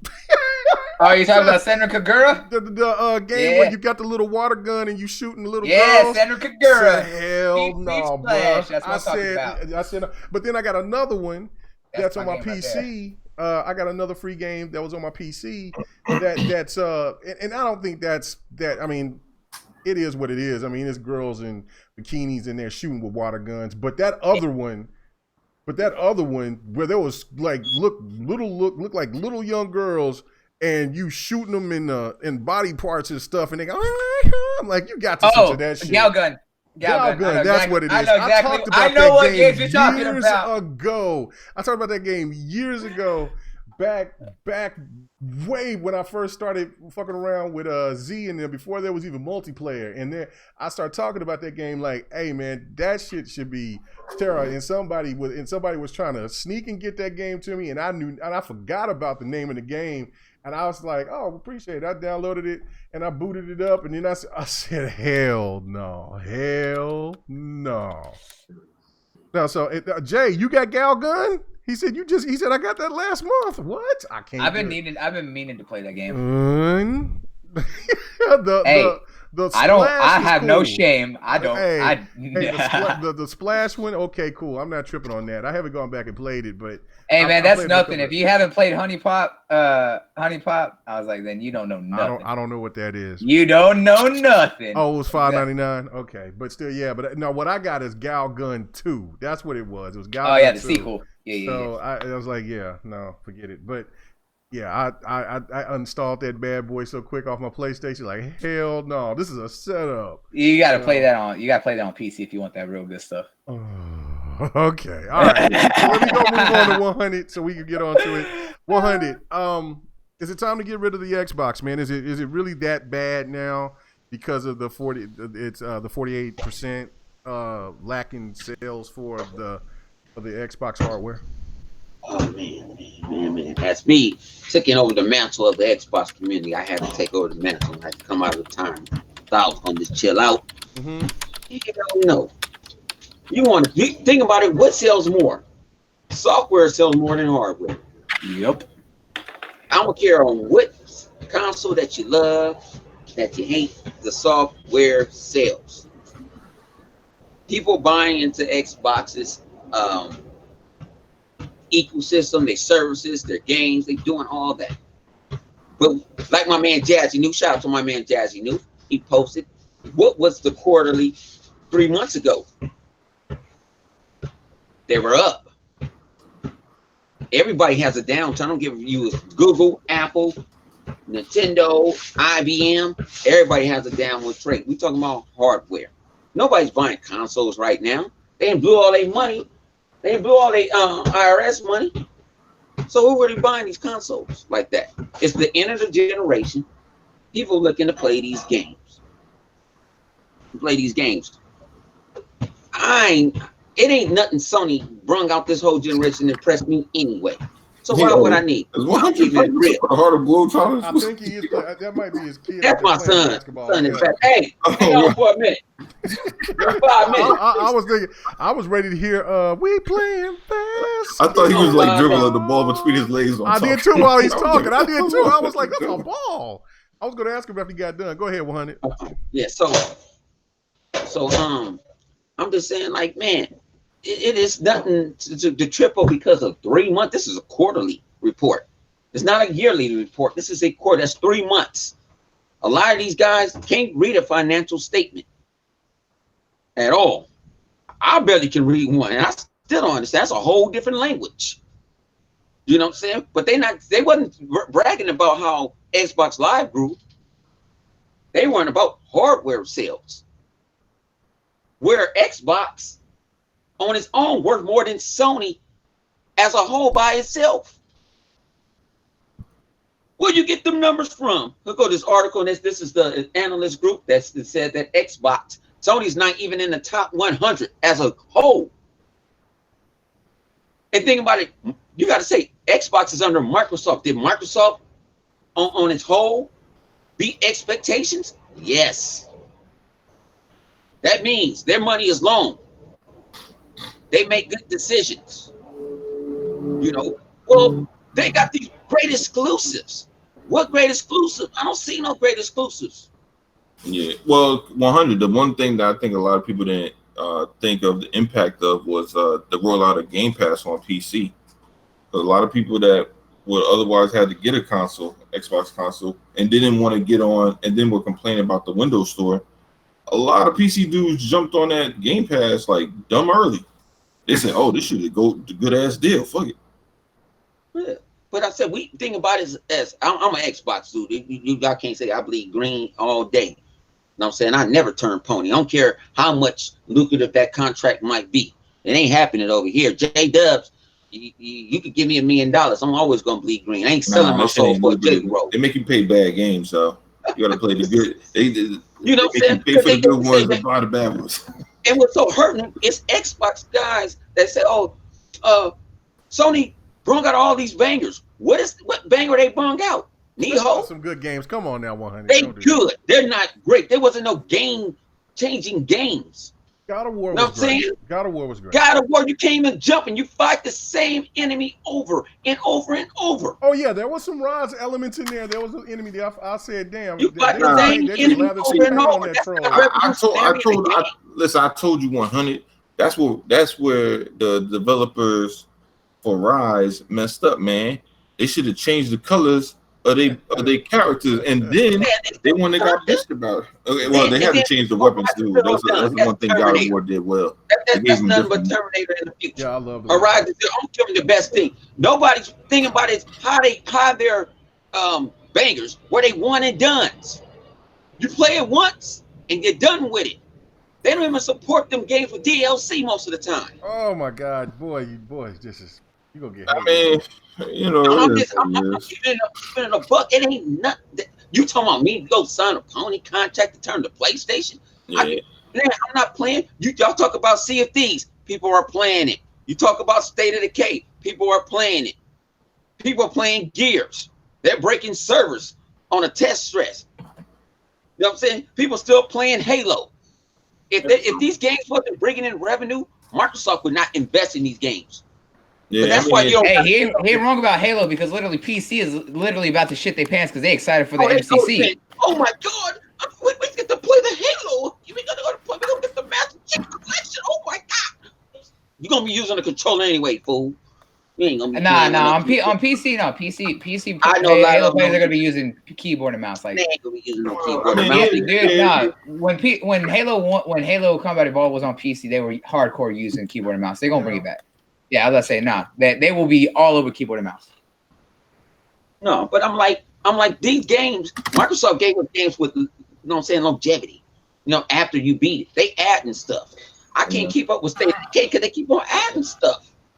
Can't keep up with Sea of Thieves because they keep on adding stuff. You know, they're talking to the consumer. They're talking to their people. I don't see none of these Sony execs talk to anybody on the interweb. Let's keep it a buck. You know, why is Sony losing all these developers to Xbox? Something going on. About that. That's a pretty good segue. That's a pretty good segue. All right, so let's go ahead and get to let's go on move it on. Look, I disagree to a certain extent, but I agree on others. I think that when you said the PlayStation doesn't have any bangers, they do have some bangers. I will not. We can't deny that. Also, absolutely not. There's another thing about this that I think that the reason why I was bringing this up, I was waiting for somebody to say this, but nobody did. But why is it that somebody has to sell an Xbox or a PlayStation in order to feel like they justified themselves of having the right console? Isn't having, if you have the means to have everything, isn't that what true gamers do? Yep. See, that's the thing right there that trips me out is that, look, I have my PlayStation. No, and I burn my Xbox is going to burn out before that PlayStation will because I'm always on my Xbox. I play my your PlayStation will still burn out. That wind turbine fucking overworking. But the one thing about it is that, look, as a gamer, I want to experience everything, you know, and that's why I will get the Switch. That's why I have a PC now.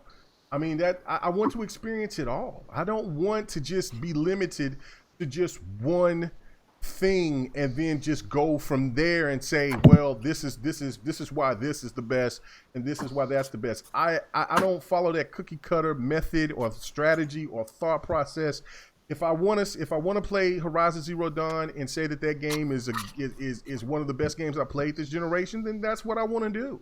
If I want to jump in and I want to say Sea of Thieves is one of the best new, innovative, creative games, regardless if the damn Kraken is lacking out there, that's what I want to do, because that's why this is my hobby. This is what gamers do. They go and they play games and they don't just limit themselves to one fucking box. If they limit themselves to one box, then there's two problems with that.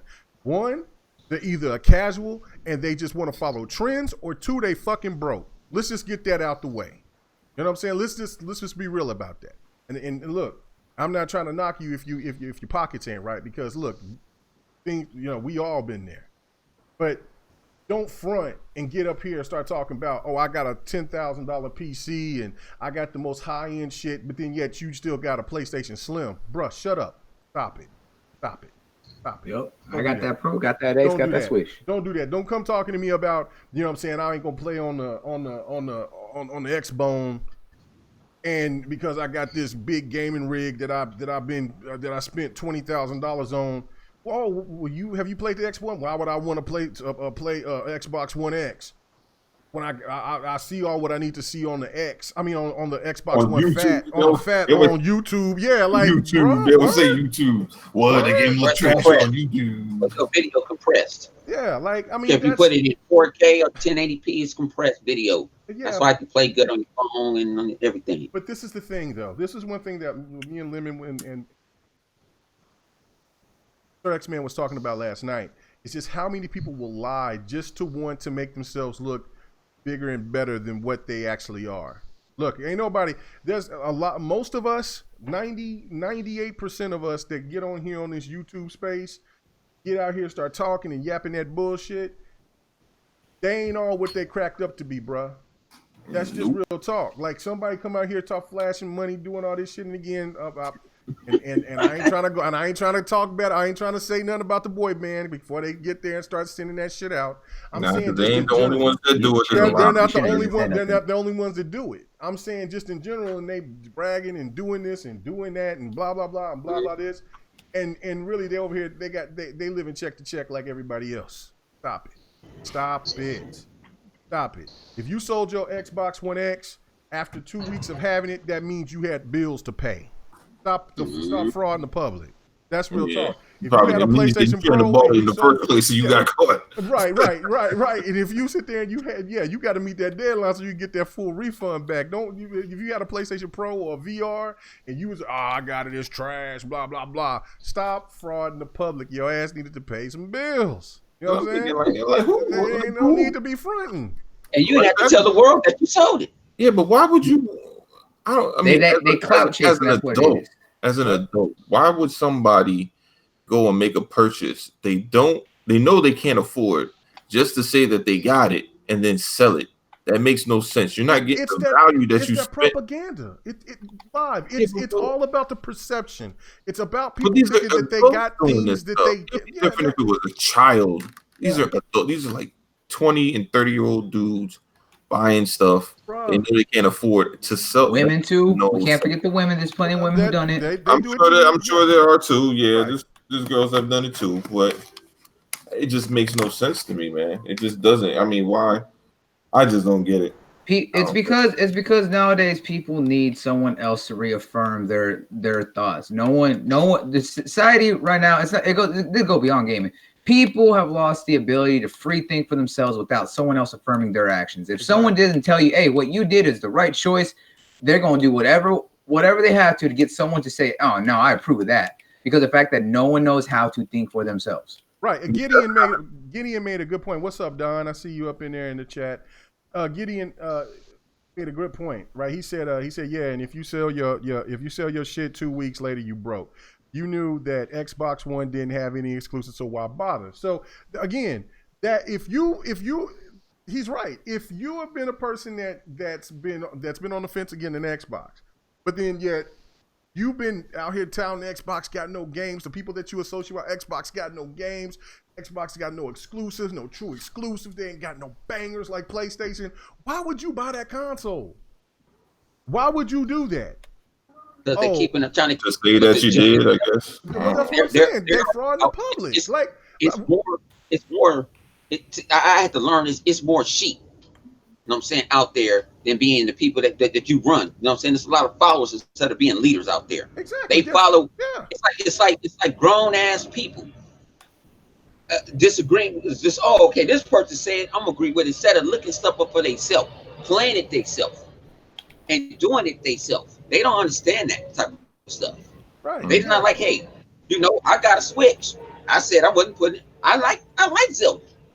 I got to get back on Xenoblade, but I like some games. I use it as a handheld, but I'm not shitting on. Well, yeah, I clown when I do my videos. I clown on Mario because he ain't fucked Peach yet. But you know what I'm saying, and Bowser got kids. I do that. That's entertainment. You got to understand how to break down real gamers that's doing stuff entertainment purposes, but not. You sit here and you want to bash a certain you bad certain stuff because it don't go your way. I don't care if you got 50,000 subscribers. You ain't nothing on YouTube. I'm just gonna keep it that buck. You're not nothing. I know little kids. My son, homie, got 500 grand, and he shows his milk moms off all the time. They bringing in a $10,000 check every month. You ain't doing it, but like you say, what you did at E3, you were talking about the world. Wasn't talking about a group of individuals. Talking about the world. You over here panhandling. Yeah. Why your ass ain't here? And I'm with you on that 100. And don't get us wrong. We're not telling people they can't say what they want to say on their YouTube channel. That's not the thing. But the thing that's odd to us is more so the Twitter shit, right? It's like when an Xbox game comes out, y'all hate on the game. What do y'all do? Y'all at Phil Spencer, telling him how shitty the game is, and you shouldn't be the boss of Xbox and all this blase blah bullshit. You're not a real gamer. And I'm sitting there and I'm thinking, like, these motherfuckers is idiots. I was like, you think the fucking the guy who runs Coca-Cola drinks fucking soda all day, you dumb motherfucker? No. Like, what kind of retard shit are you on? Like, that's what that motherfucker ain't drink soda in years. Hey man, like, God damn. Hey, live. Some dumb shit, man. Live. You gotta stop. He's good at business. You gotta say that again. You gotta say that shit again. Hey, you get that, man? Yeah, that's the comment of the day. You gotta say that again. I seen guys say, "Oh, they gotta get rid of Phil Spencer. We need a real gamer in here." You know why a guy who games 24/7 ain't the head of Xbox? Because that motherfucker wouldn't be doing his job. He just be playing games all day. Like, he needs to do his job. Like, you can't. Like, these motherfuckers really think like some hardcore gamer that live in his mom's basement should be the head of Xbox. Like, what the fuck are you talking? Oh my God! Hey, live, I'm gonna have to take this clip. I'm gonna have to take this clip and I'm gonna post that on Twitter, bro. That was the illest shit you ever said on GRG ever. Ever. What was the time? 1:30. I'm writing that shit down, bro. That was the illest shit ever, because that's the perfect analogy, man. Look, you absolutely right. That's the thing. When we do this, you don't bring no PlayStation. Look, man, I've asked PlayStation guys to come on here, and I never got a response. I wouldn't mind if a BG would come on here, or Porter Rock and he came on that one time. He's been Porter Rock. I can't think of my man's name right now. Anyway, they're both Fonzarelli. No, PlayStation deal. No, Fonzarelli was part of the team.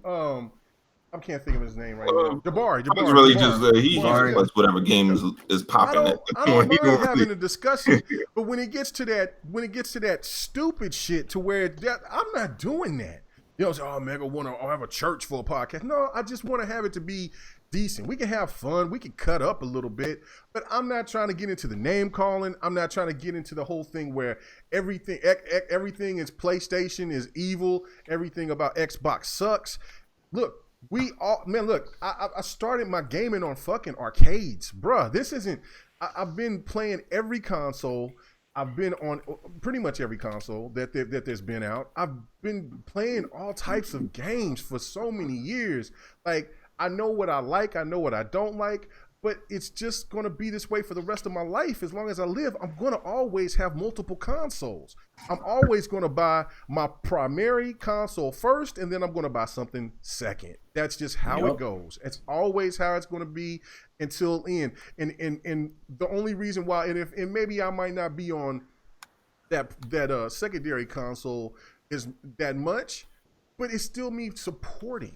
You know what I'm saying? It's still me having it. And one thing that I enjoy that I never really had to have the chance to when I was younger is to go back and play some of those games in their actual environment, like that nostalgia of turning on that box and then you playing that game as it was meant to be. You know what I'm saying? And that to me is more of a thrill to me than talking about sales numbers and every fucking thing else. I think the narrative needs to change back to where, is this a good game or is it not? Is it not so much about the sales numbers or about the review scores, because just this point right here, somebody you weren't in here live, but this game right here that I'm playing, showing my gameplay to, people was asking, what is that game? That game looks dope. And I was saying, this is that Ninja Gaiden Zabaya or whatever you said it was. Zabatsu. And that game was rated so poor.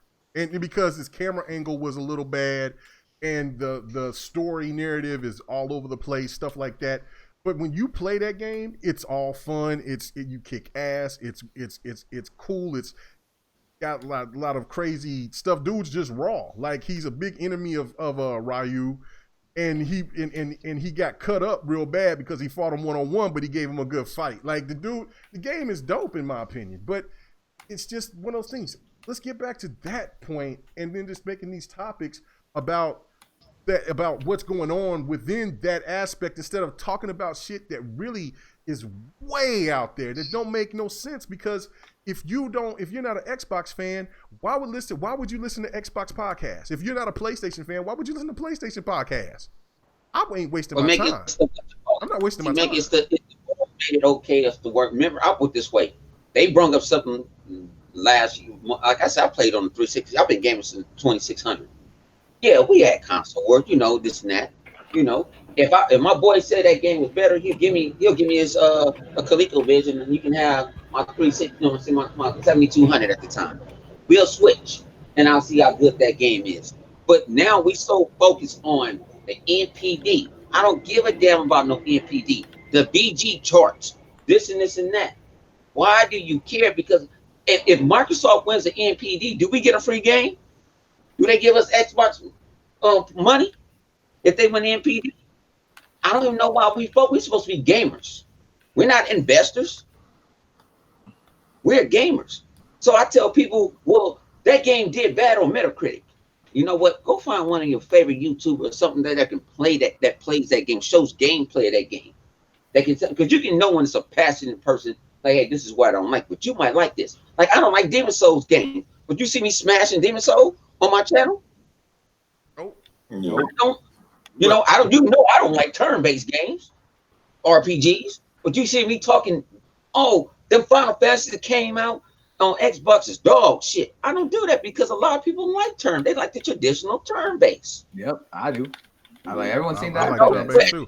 It's this co-sign community, man. That's what it is. It's like they play the game, that's what I brought up earlier. It's like, they play the game and they be like, I like this game, but these other people said they ain't like it. I gotta find somebody who's gonna co-sign with me. Or they be like, I like this game, but then the person that they typically co-sign with says this game's trash. They'll be like, you know what? I guess it is trash. Like, that's what I'm talking about. Is that it's that culture of people need someone to affirm their own decisions. They can't think for themselves. They need someone else. A lot of followers in this game. What they call sheeple. Yeah, sheeple. Yes. Yeah. Yeah, you're right. If you can't tell, if you buy a game that's within your taste and you enjoy it, but everyone else says, nah, fuck that game, and you suddenly be like, okay, well, maybe I don't like this game anymore. I was like, it sucks. But you were enjoying it up to that point, then that shows that you care more for someone else to tell you whether you like it or not than actually enjoying the game for yourself. A lot of people did that with Anthem. Yeah, exactly. I enjoyed Anthem, but I knew it was bad. Shit out of Anthem. I loved it. But for me, it's the same reason I fell out with Destiny. I was like, unfortunately, it took too long for updates and stuff like that, and it's been very bad.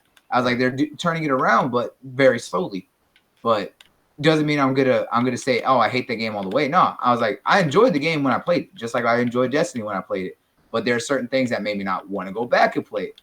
But that is my opinion, and I stick by that. I don't need someone to tell me, oh, you should go play this game because everyone else loves it. No. I was like, everyone loves Madden. Doesn't mean I like Madden. I'm not a sports person. Will I play it? Yeah, I will play it every now and then, but it is not my game, and I'm not going to bash on it. It's one of those things. If I suddenly, everyone's playing and says, oh, you got to play Madden, it's the top shit, and I'm just like, oh, you know what? I know everything about Madden. They're like, well, what do you know about sports? Oh, fuck, man, I don't know shit. Then you fraud. You just looking for that affirmation because the fact that you just want to say what everyone else is trying to get you to say and would think. Yeah, I mean, the other thing is people got to realize not everything is for you. A game could be flawless as far as checking all the boxes, but if it doesn't appeal to you, it's okay. It doesn't mean that the game is trash now because you don't like it, or it's perfect because somebody else likes it. It just means that, look, man, not everything is for everybody. It's just not that way. Like me and K-Meg have always. I remember when K-Meg was talking about Detroit, talking about, oh, I can't wait for that game, and I was just looking at him like, this motherfucker's crazy. Right? I was like, out of all the games that I'm gonna get on PlayStation, it's probably gonna be SpiderMan, God of War, and if I get Detroit, I'm getting that bitch on the sale because fuck that game. That shit is just a walking simulator. And exactly, it was a walking simulator. But guess what? I enjoyed it more than I enjoyed SpiderMan or God of War. Because of the fact that it had a story that you wanted to hear. Yeah, I did. I absolutely did not think I would, but the story was so compelling that I didn't give a shit that all I did was fucking do walking around and look for clues. That's basically all you do. But the shit was interesting to me. I can't explain it, but I enjoyed it. You know what? Exactly. So at the end of the day, somebody turn around and be like, "Yo, live, that shit's still dog shit because it's a walking simulator." Well, bitch, I enjoyed it. It doesn't fucking matter. Like, you don't have to like it, but I did. So exactly. Right. I was like, and I'm right there with you because I've been streaming that game and I love it. I was like, that has my favorite PlayStation game. It's my favorite PlayStation game. I love it to death. I personally liked Infamous Second Son. I mean, well, I never really got my teeth. I got it, but I just didn't. I never really played it, and I haven't played The Order yet. I like Drive Club. I just like racers. I'll play any racer. I was gonna say you a racing guy. Yeah, I'm a racing guy. I like all types of racers. I'll play them. I just is it the best racer? Absolutely not. It's a beautiful looking game. But I enjoy it for what it is. It's kind of like a semi-launch title. I see what the attempt was. It made me intrigued about what the game could have been if Sony gave it a chance to fulfill some more, because the game would have even looked more beautiful. And they probably would have polished a couple of things with the AI and with the driving mechanics. But I liked playing the game. It didn't bother me like that.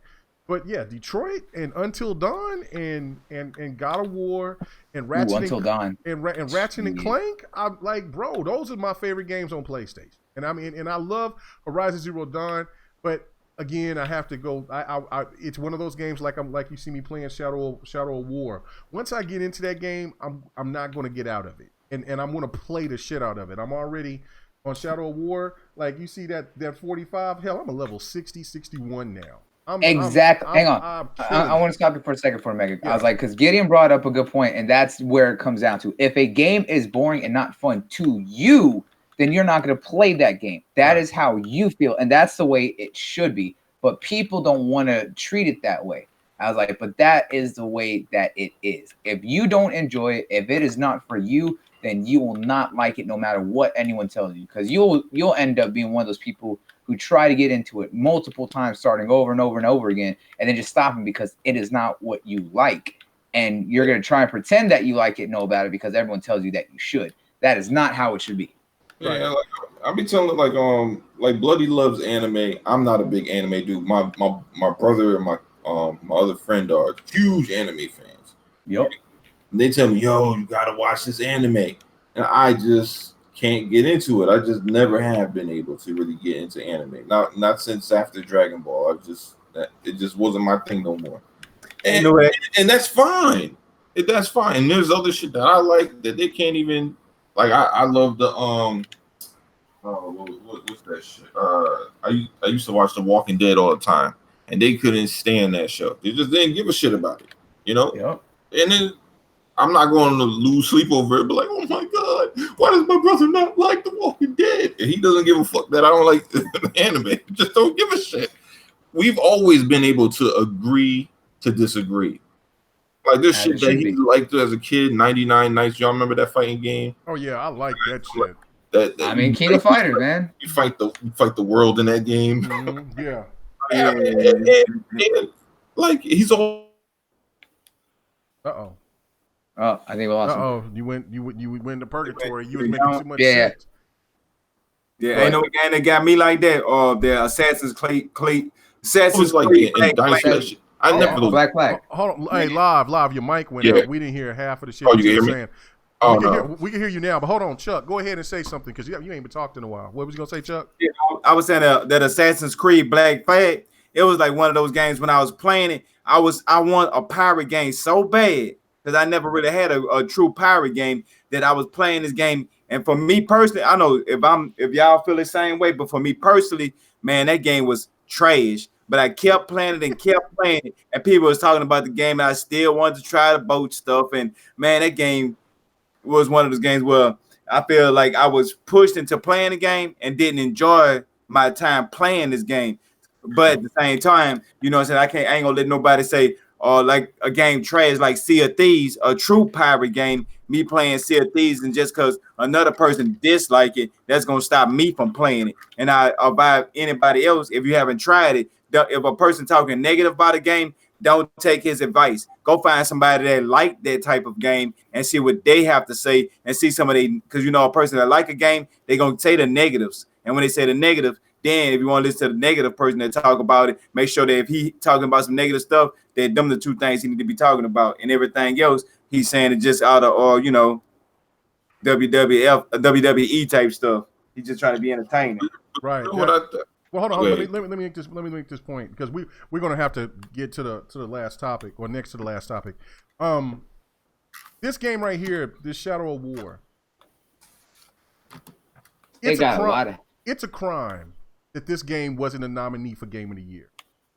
I've been playing a lot of games, and especially going back into my backlog and playing some of these older games and things like that nature.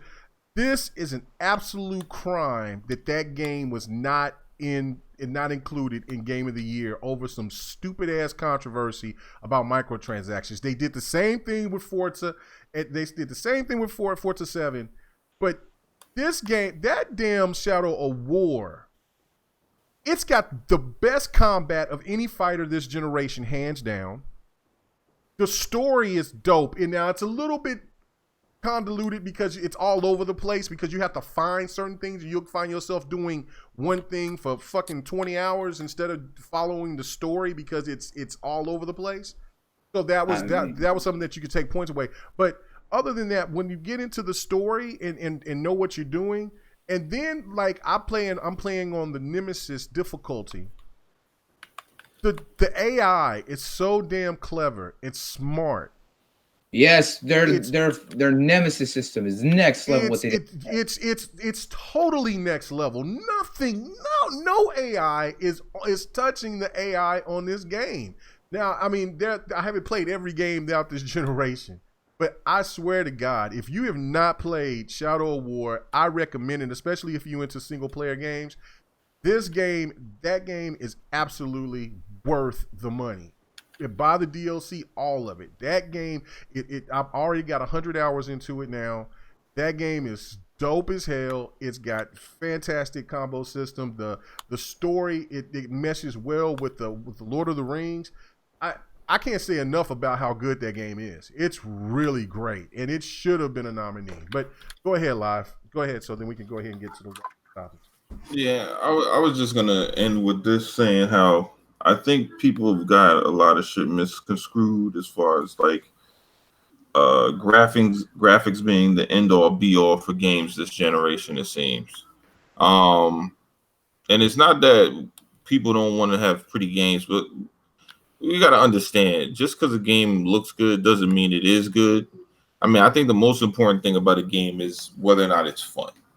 That's the most important thing, because guess what? There's a lot of games that look good that aren't fun to play, and I think that people need to just, sit back and actually become gamers. Order? Huh?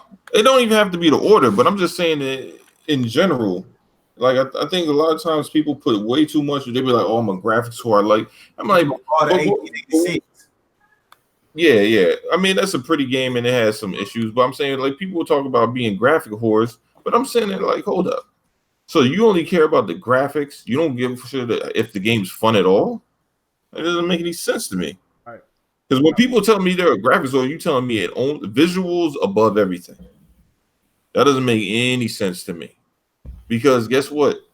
The Nintendo Switch is killing it, and them games ain't graphically impressive at all. but they're fun.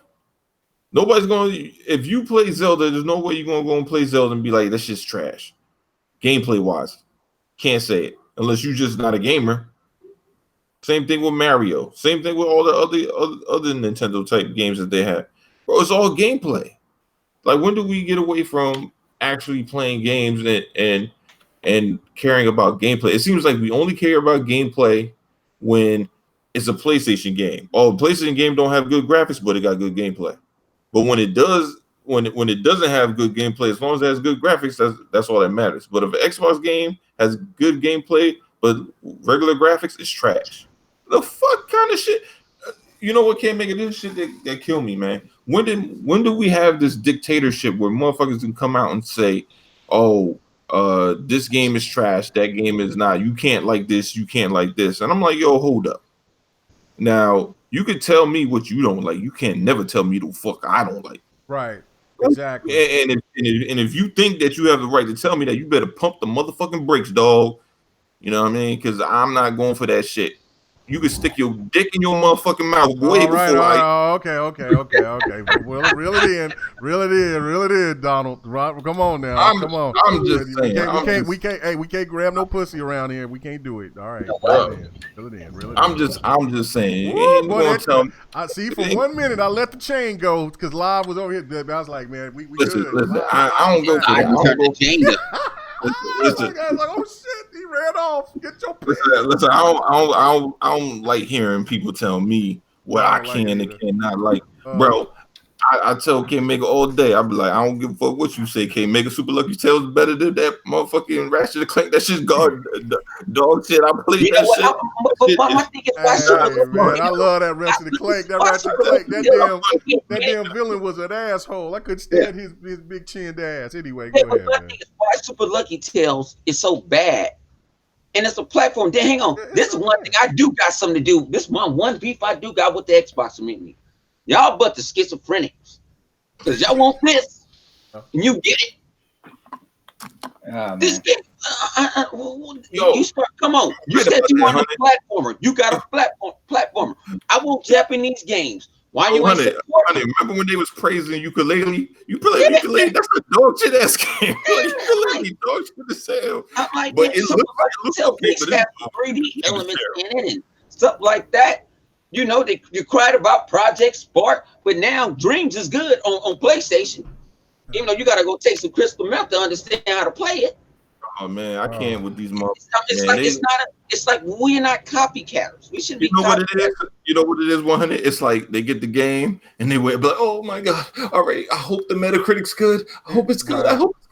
Right. And people are heavily influenced by like say they get an 80. Xbox game gets an 80. They're like, oh, okay, now I just hope that the PlayStation gamers like it too. Like, why the fuck do you care? Right, that's the one thing. Like, I can't, man. It is so crazy to me. Like, there's people that get so upset when I post something on Twitter and I don't respond back because I'm like, it's the same rhetoric that you said yesterday. You just did it under another false account. I don't care. It's just the same thing. Like you could keep beating the drum. I don't crack. I just don't. I know what I like. I know what I don't like. It is very sad that there's people so heavily influenced by others because they want to feel accepted. I just don't. The one thing since this 4 years that I've been in YouTube, the one thing that I've seen the weak crumble within my own very eyes, and I've seen the strong survive. And I don't know who the hell, I never thought that I'd see so many grown adults want to be followers instead of leading from their own examples and being true to themselves. I never thought in my life that I would see this many people that would just bow down to this shit. Now, for other purposes, for YouTubers that go around and do that bounce and that flip flop and shit, that's all because of, you know, financials and ratings and stuff like that. All right, that's different. That's business. But when it comes to just people that's been following, like, this was the crazy thing. There was somebody that followed me, and they were sub to me, And because I didn't agree with what that person was, because I kept my stance, and that person changed their stance, they unfollow me. And they unfollow me on Twitter. They unfollow me on my on YouTube. And I'm not mad about it. Like, that's cool. But then I see, I don't block people. So I seen this individual that was so gun-ho running behind Xbox this, Xbox that, pony this, pony that. And then now I'm seeing Xbox needs games, Xbox this, that. Right? Okay, look, if you're frustrated about Xbox, that you're totally entitled to that. But when you start spewing the same stuff that the people that you listen to that flip-flop, bruh, come on. Yeah, put some pants on. Yeah, come on. Put some pants on. Look how many people and get that shit together, man. Come on. I was at the corporate job, and I'm sitting there, and I see people irate about, why Xbox changing the new UI? For one, you ain't gonna see that new UI. I just got that new UI last night. I mean, the you know what I'm saying? The new, you know what I'm saying, dashboard. The interface, the UI, Yeah, so I got it last night.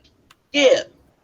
Why they keep on changing it? They've been changing it since the 360 days. I love that. That's the one thing. Like, I keep going to but your cell phone shit. changes all the time. Am I right? You got Apple. Exactly. I keep looking at PlayStation interface, and it's the same shit. And I'm like, And now they say, it looks like PlayStation. Okay. No, it don't look like no damn PlayStation. No, it don't. But don't. I'm tired of hearing. Hell no. But when you get Xbox, guys, I'm just so tired of it. I'm on PlayStation right now. And it's like I want. What even with Windows, I said you can set your Windows update to update when you sleep.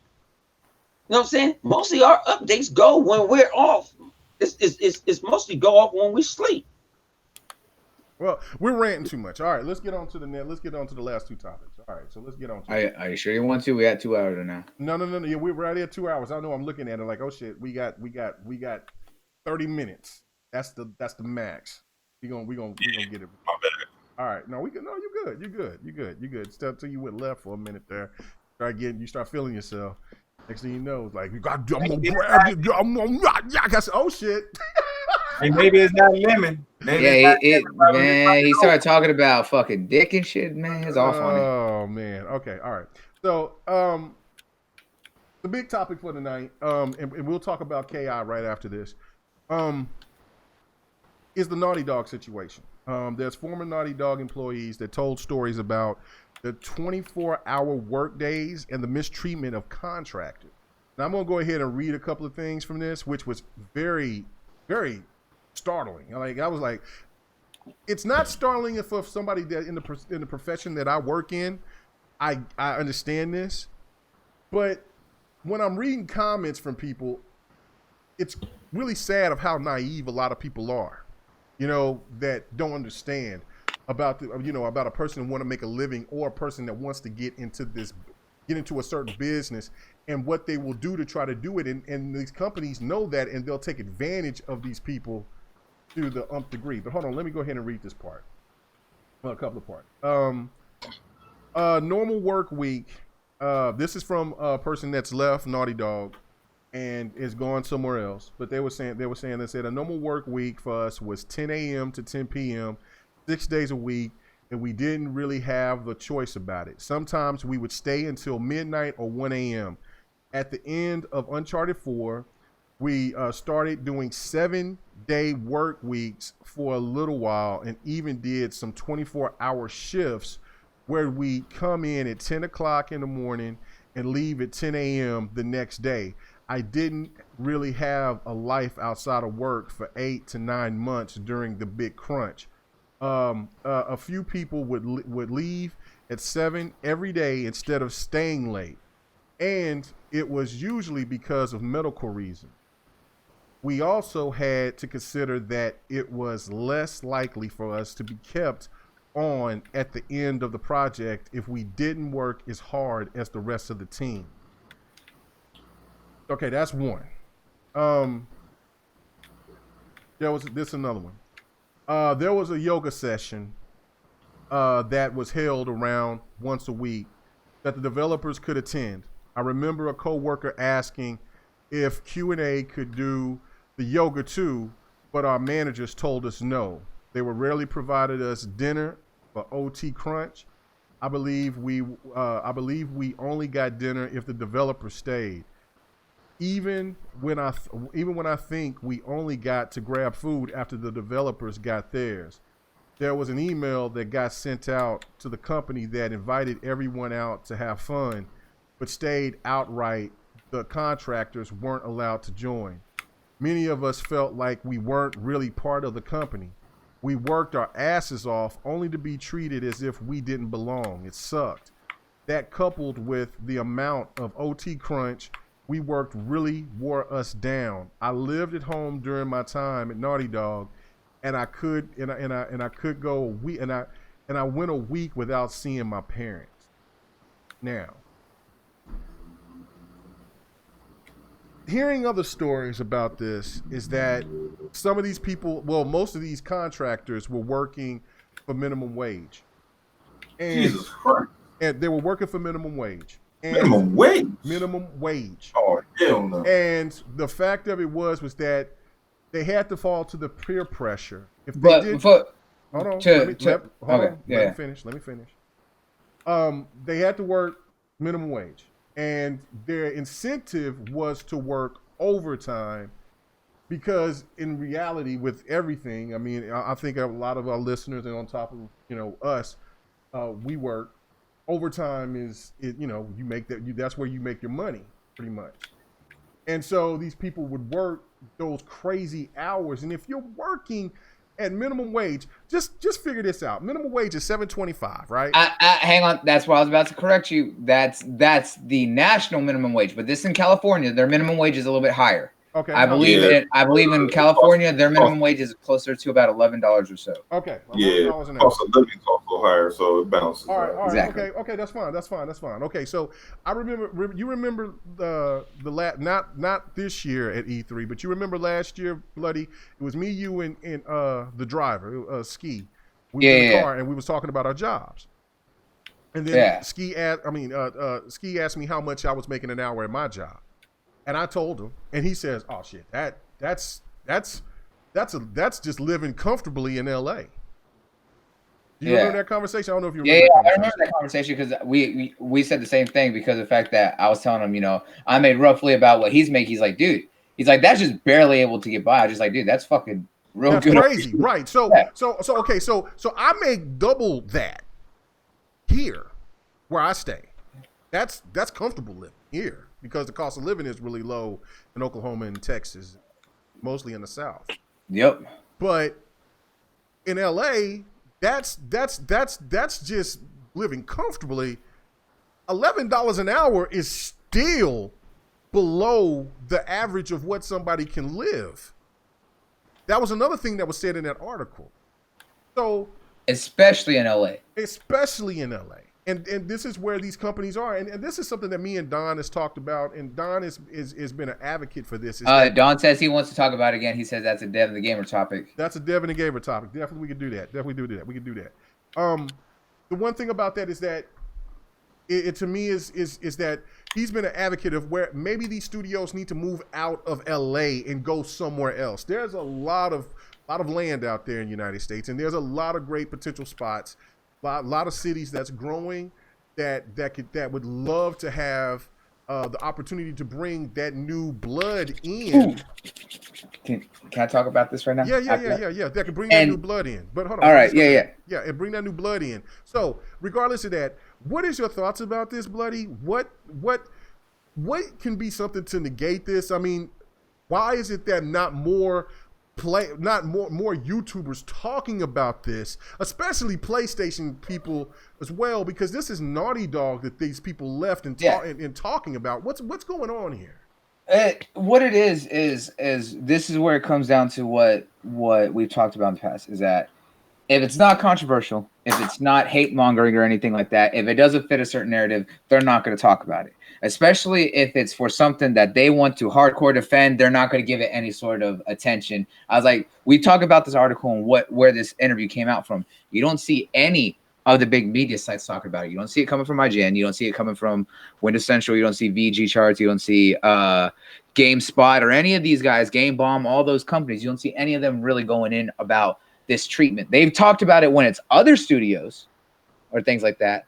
occasionally, when those studios go directly to them, look at Jason Schreier, right, from Kotaku. He's the one who does all these big investigative stories, right? And he talks to all these people. But outside of him, especially when it comes to Sony Studios, he keeps it minimal or anything like that, unless it's a really big thing that he goes into. Because look at when he broke down about what was happening at Quantic Dream, right? After that whole issue over there at Quantic Dream, after the mistreatment and the sexism and all that coming from the higher ups.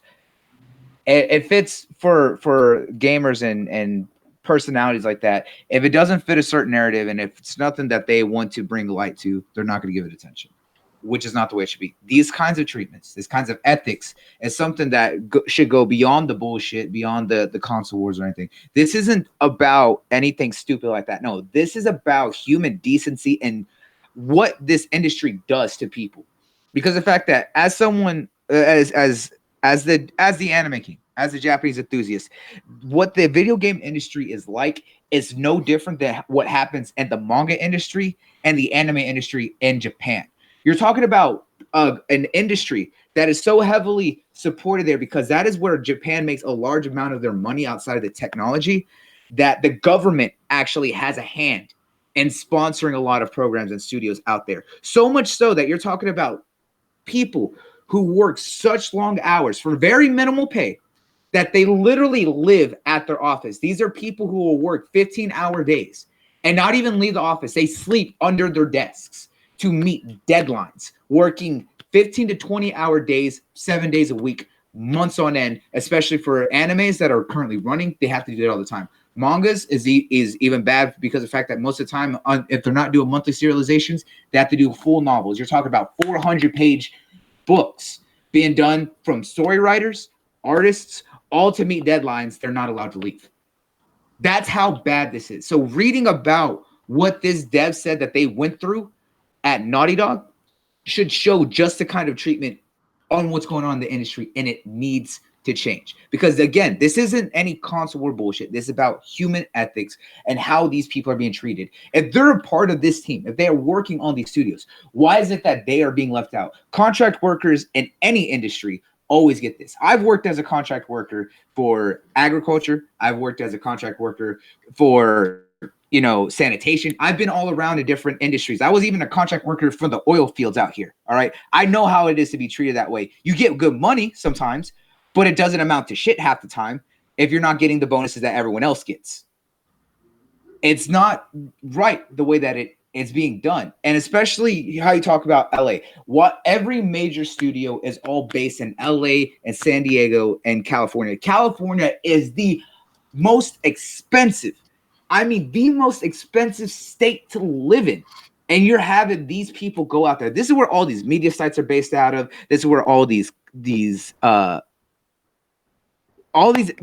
studios are based out of. When there's so much hotbed talent that is coming out of other states, of other areas that are more supported. Look at Bethesda. Bethesda has right there on the East Coast, over there near where is it? Pennsylvania or Virginia and stuff over there. You have Seattle growing over there with Microsoft Studios and everything over there. And now, not only that, you have IdTech and you have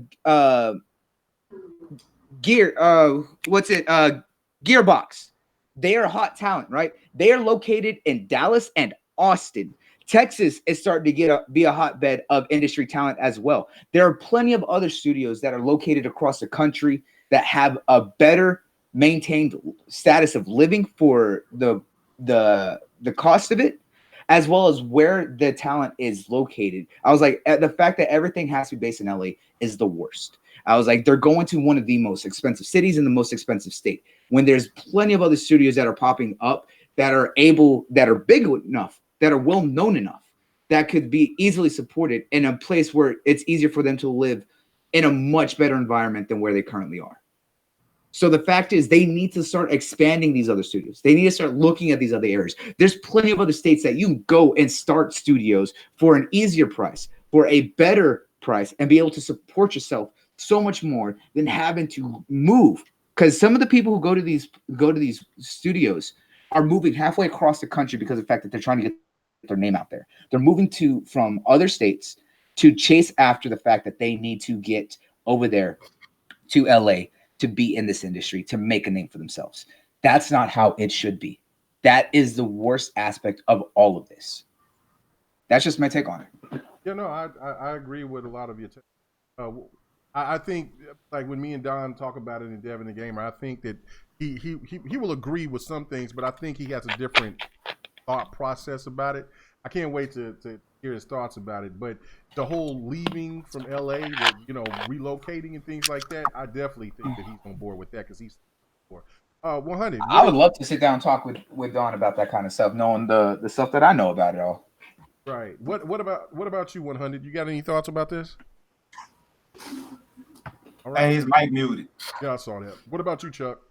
Man, with me, when I look at it, I understand everything Blade was saying, and I agree.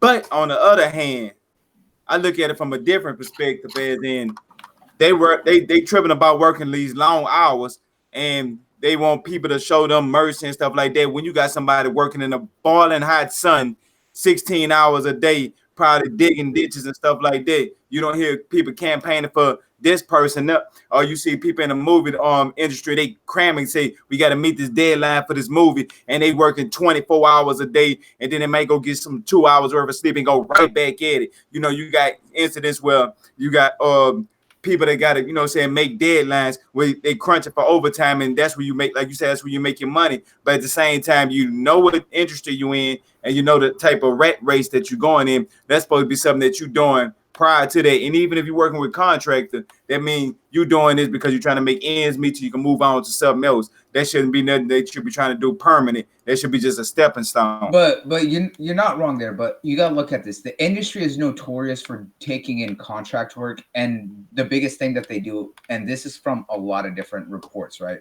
is that they will dangle that carrot of, hey, look, you can be a full-time if you work super hard on this. They're trying to make a name for themselves to make it in that industry because that's what they want to do. Because of the fact that some of these studios are teasing them, saying, hey, you might be able to become full-time if you do really good on this project. That's the worst part about it, is that it's not even the fact that they're just trying to make ends meet. They're trying to make that big, they're trying to get that big break. They're trying to really make it in this industry so that way they have that effect. That is where the disconnect about it all is. I mean, but for them to do that, they have to actually accept people. You can say, if you do good, we'll let you in. But if nobody getting in, you're not gonna say they telling the truth. I mean, that's simple. No, saying math. But you got to look at it from a perspective of, okay, if you're working hard, you standing out. Yes, they doing it. They want the cream of the crop. It might be 100 of them, but they need 20, and they want the best 20. So they're looking for the best workers, hardest workers, the go-getters. They're looking for the ones that's going to get it. They ain't looking for the me too, or what about me's. Yeah, Farscape said that he was a consultant, and he's been through that because he says just a glorified contract worker, and they've been through terrible things. And Kima brought up a good point. You mentioned Hollywood actors and all them. I was like, they have union. I was like, so they're protected by union, so they kind of have that going for them. There have been talks, and I believe Don tweeted about it at one point. No, I'm saying there was talks about the industry going union to help support some of the. That would be the best. devs. That would be the best solution. I was going to bring that up as well because of the fact I was going to wait. Live, you got anything you want to say? Yeah, I think that I mean it sucks, but I think Naughty Dog does what a lot of big companies do. They try to get cheap labor and use their name in order to get it, because they figure, all right, well, I can underpay you, and you'll work here just to say that you could put Naughty Dog on the resume.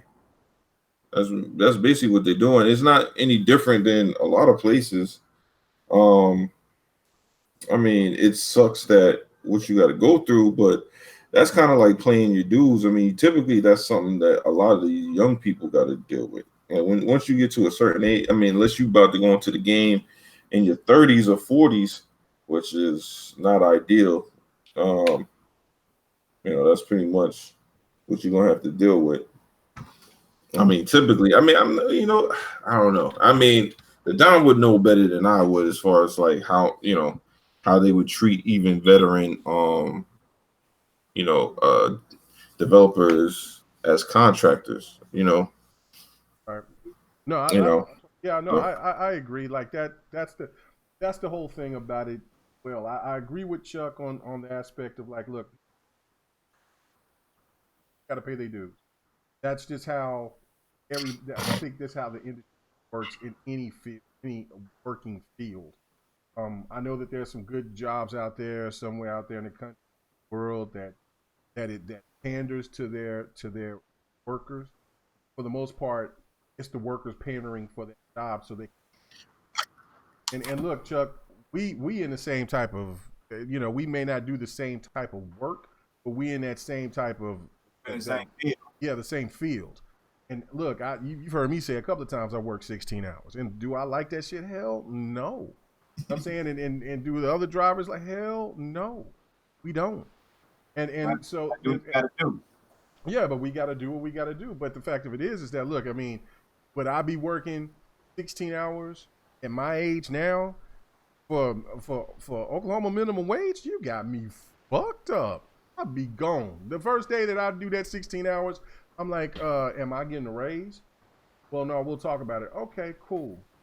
I'm giving you my 2 days.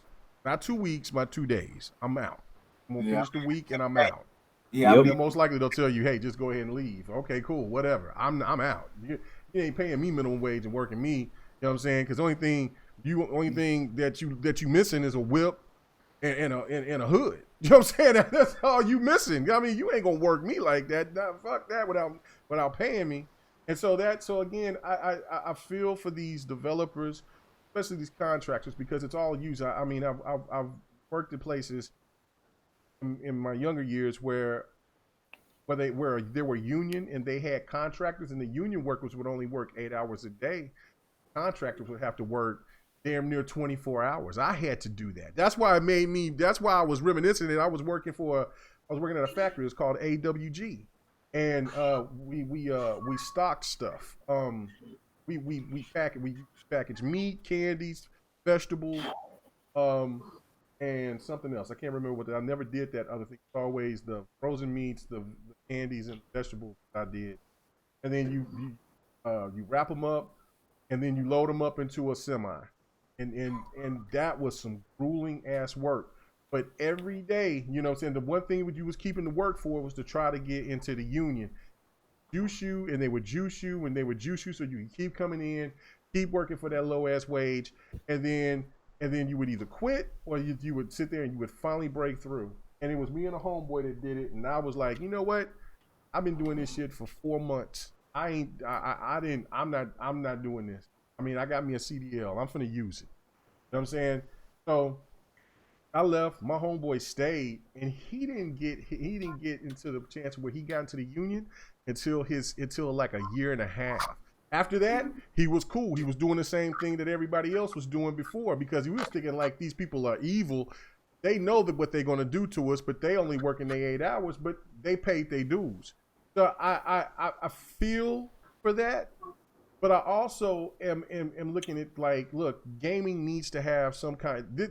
There's need to be some kind of regulation in these type of practices, because if they're working you 24 hours like that, and there's no true benefit, and these people aren't getting taken to go to be a part of their team, they just say, all right, thank you, here's your check, bye, peace.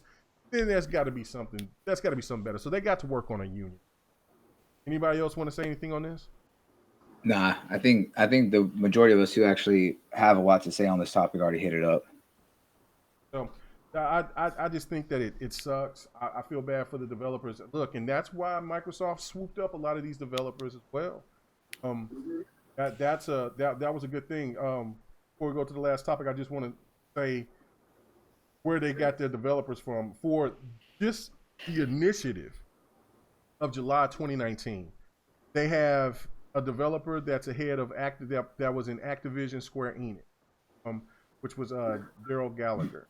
They had, Daryl Gallagher. Yeah, they have a dev that was from Respawn Treyarch, Annie Moore.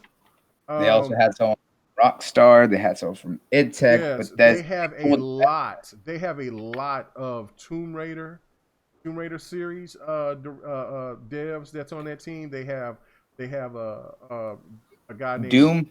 Drew Murray, the lead designer. for Sunset Overdrive.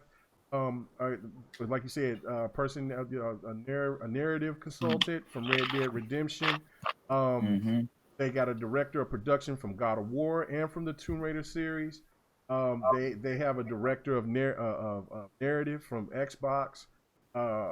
They got the lead designer, which is that Chris O'Neill from God of War and Metal Gear Online. Robert Ryan from Motive and Naughty Dog. Ivan Miller from God of War. Kai Zing from God of War. Ray Yeomans, God of War and Tomb Raider series. Tom Shepard from GTA 5, Red Dead Redemption 2. William Archibald, technical director from Riot Games and 343. Christian Guzman, he's the technical director. Ben Diamond from Respawn and God of War 3. Cesar Costello from EA Sports, UFC. He's the software engineer. Mark Marr, lead gaming. Cryptic Studios. Victoria Miller from PlayStation. That's a producer. Irma Ward, associate producer. Matt Coran, I butchered his name. From Jurassic World movie. C. Jones, principal character artist from Tomb Raider, Uncharted 4. Brian Williams from Daybreak. Oliver Quinney from Black Ops 4. Isaac Min Kim from Naughty Dog. He's a concept artist. Arlington Cruz, an animator. And Lindsay Queenie, HR manager, Google Crystal Dynamics. Matt Booty went back to his team that he worked with at Square Enix and started raking them up. Not only did they pick up a lot of PlayStation people, but they picked up a lot of people from Crystal Dynamics from that crew. That's a lot of people from the Tomb Raider series. Yeah, from the reboot, and right. And that's the best thing about it, right? Is that what Gallagher and what the initiative's doing. Yes, we know it's got the budget that's gonna for them classify as a quadruple A studio. But the thing is, right now we know that they got something big in the works. But right now their focus is that they have a bunch of smaller projects and games that they're putting together. But seeing the kind of variety of talent that they have, everyone across the industry, and that you're talking about, they are taking only the best of talent that they can find. That this is not something to sleep on. This is not something to overlook. What they are doing there, all these projects that they got going on, is going to be something beyond anything we may have been used to. Some of them may be smaller in scale, depending on what kind of teams that they have. But knowing the kind of team that he is setting up and the talent he's pulling, you cannot talk down on the initiative. No, you can't. You can't. And yes, people are going to say, "Oh, y'all are saying wait for it." Yes. They just set up this studio about a year ago, even though they were setting up for a couple months. But now they got all these little projects that they're working on and still raking in some of this talent. There is something that they are working on that no one is going to be expecting, and it's going to blow everyone away. Yeah, that's cool. Anyway, last topic, and then we're getting out of here. It'll be kind of quick. It's just really basic. Maximilian dude, the guy I pay attention to on YouTube, he made a video talking about hashtag bring back KI. Yep. And I know pretty much quite a few people. Yeah. But he worked on Killer Instinct. He helped on. I don't know of everything that he worked on. I know that he talked about how he wanted Crash to be, things like that. Worked on. He's a really big streamer who's big known in the fighting community because he's gone to Evo and stuff like that. Right. Yeah, but I mean, but he's also gave ideas and gave ideas on Killer Instinct, and so Killer Instinct is kind of like his baby. What he did is we ain't Megatron, which we saw him at E3. Oh, dude, that's awesome. What he did was he did the how you got the how can I say somebody?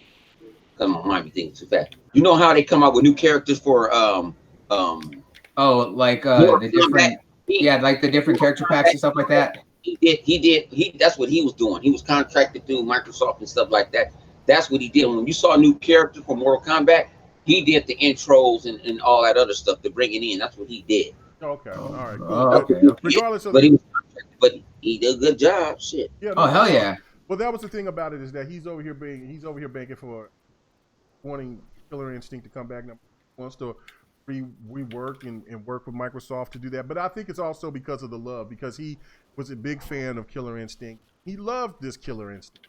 Let's just be serious here. Killer Instinct is one of the best online fighters, if not the best online fighter that's out this generation. It played fantastic. Because it actually had 60 frame FPS, which is absolutely necessary in a fighting game. The frame per second was even higher than that. It went up to 90.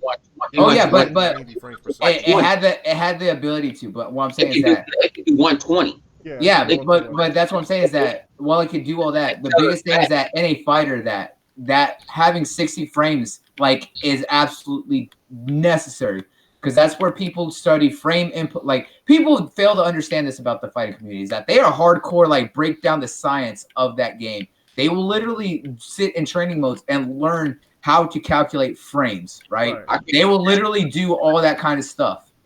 So a game that actually works at 60 frames FPS is what people want, especially as a fighting fan. And that game was smooth. It had a lot of major updates that really supported it, from the Shadows mode to all the different character seasons and stuff like that, right? They did a lot with that game. And it was a phenomenal fighter. I actually really liked it. And even though it plays similar to Street Fighter, I prefer it over Street Fighter any day. I was like, I didn't play similar to Street Fighter. They don't play Street Fighter. Street Fighter took from them. Yeah, they were the ones that started when you start. They were ones that made the enders up and all that other stuff. Thing about it was, this is when I listened to the video. He said, you know what? It tailored to the casuals, but it tailored to the hardcore too. You know what I'm saying? Yeah, I did. How many nights make it we got certain individuals? I don't even want to say his name. LD kicking our ass because he can read the frame. He tried to teach me how to do the frames. I just kind of like Mega don't like to icon pass in 2K. I mean, all it is look, it's like a rhythm of a sound, like, you know what I'm saying? You just catch a beat and it's just flipping at the same pace. So they got to swing at a certain pace. So you just know they look at frame, they look at, okay, this is how far this is going when I do this move. They actually breaking down that character. If I swing, what damage can I get back? They're breaking it down like it's a law. Oh yeah, like Max be doing science. Yeah, they break that shit down. But think about it, say if we get in and we just have fun with the game. Yeah, like that's what I'm saying. Is the fighting community is one of the most hardcore and intense. And he said it was at EVO for 3 years in a row. Yep. And fighters fighter fans are the most dedicated, because they'll play a fighting game anywhere. They don't care what console it is. They don't care where as long as there's a good fighter, they're there. And that's but anyway, he's petitioning this movement, and it started trending. It went number 7 yesterday. It went all the way to number 5.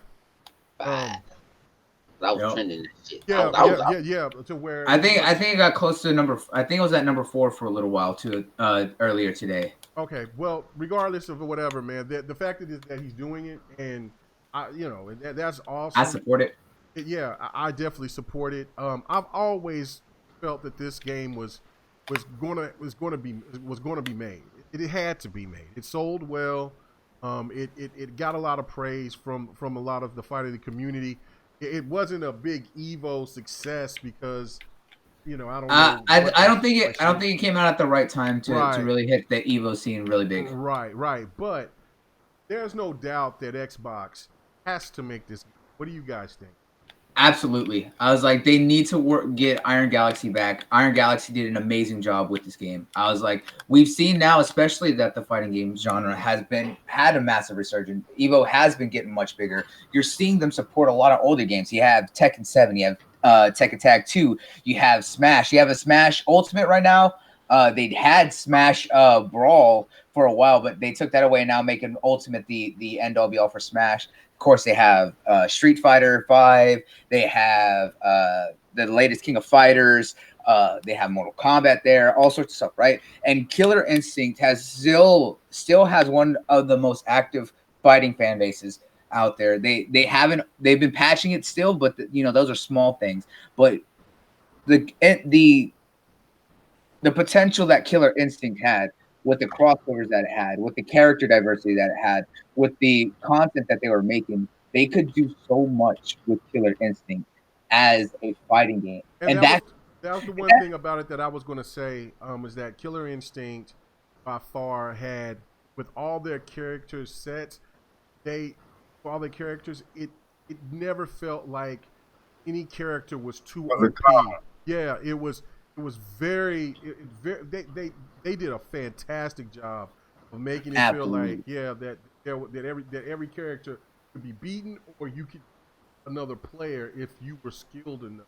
I loved that game. That game was great, man. It was great. And think about this, right? If they take the time to work with Iron Galaxy again and the other studio that was working on this game and really solidified it, that this could be Microsoft's absolute staple fighting franchise. This would be the one game that they could lock down in a series in a genre that they don't have.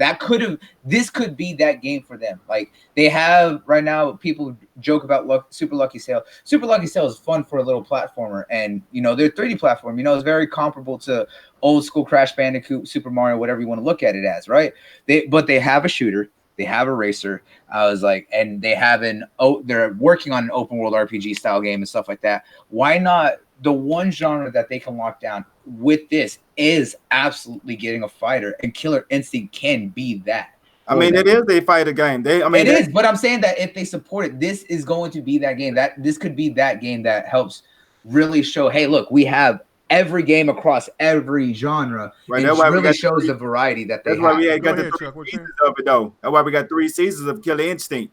But Phil Spencer say he owe us one. So, hey, Phil, I think we need to cash in with a Killer Instinct versus Mortal Kombat. NetherRealm, they kind of. Oh yeah, even NetherRealms was all on it. Yeah, we can get this done. But for real though, if that can't happen, what I really would like to see, I'm a Killer Instinct fan too. No game like Killer Instinct, but my biggest gripe about this game, for the same thing, I got the same gripe with Street Fighter and the Marvel Street Fighter games it's too super powered base. They need to at least take some notes from NetherRealm or get them to help them out with the basic mechanics, like like with the regular kicks and punches and stuff, and kind of pull back from being so just super base all the time. Because 90 times out of 10, when you're playing this game, it's all about stringing super base. Too many supers together. That's how Killer Instinct is. That's what makes it unique. That's what makes it unique. I mean, you could still play.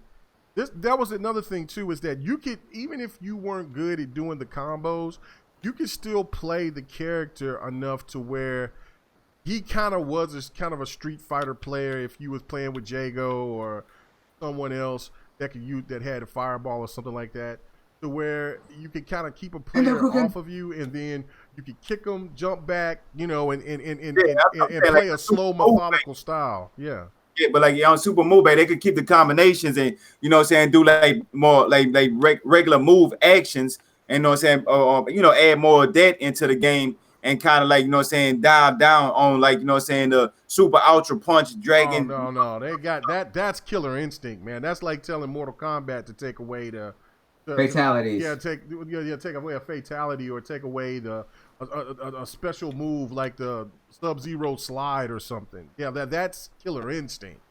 The thing about it like this here, like when you're playing Killer Instinct, and let's say you're playing with Scorpion or Sub-Zero, you almost feel like a ninja the way he fight with the different moves he make. I'm saying like with Jago, most of his moves is like is a fireball, the kick punch, then you get into a quick combination. But I'm saying like with the combinations, they should make it more technical. Like you might have to do left hand punch, right hand, and just kind of like move a little bit more with those buttons instead of everything like half circle base, and you can kind of like spam half circle buttons, full circle back for that's how you can play Killer Instinct. They need to make it got to be a little bit more technical to pull off these moves. Instead of button match. I can't feel that. Oh, y'all okay? Y'all I get it. Y'all my fingers too old to be trying to be precise movements just to get that shit. Nah, bruh. Come on now. Come on, you're killing me. You're killing me. You're killing me. But you want Killer Instinct to be Fight Night? Is that what you telling me? No, yeah, you true.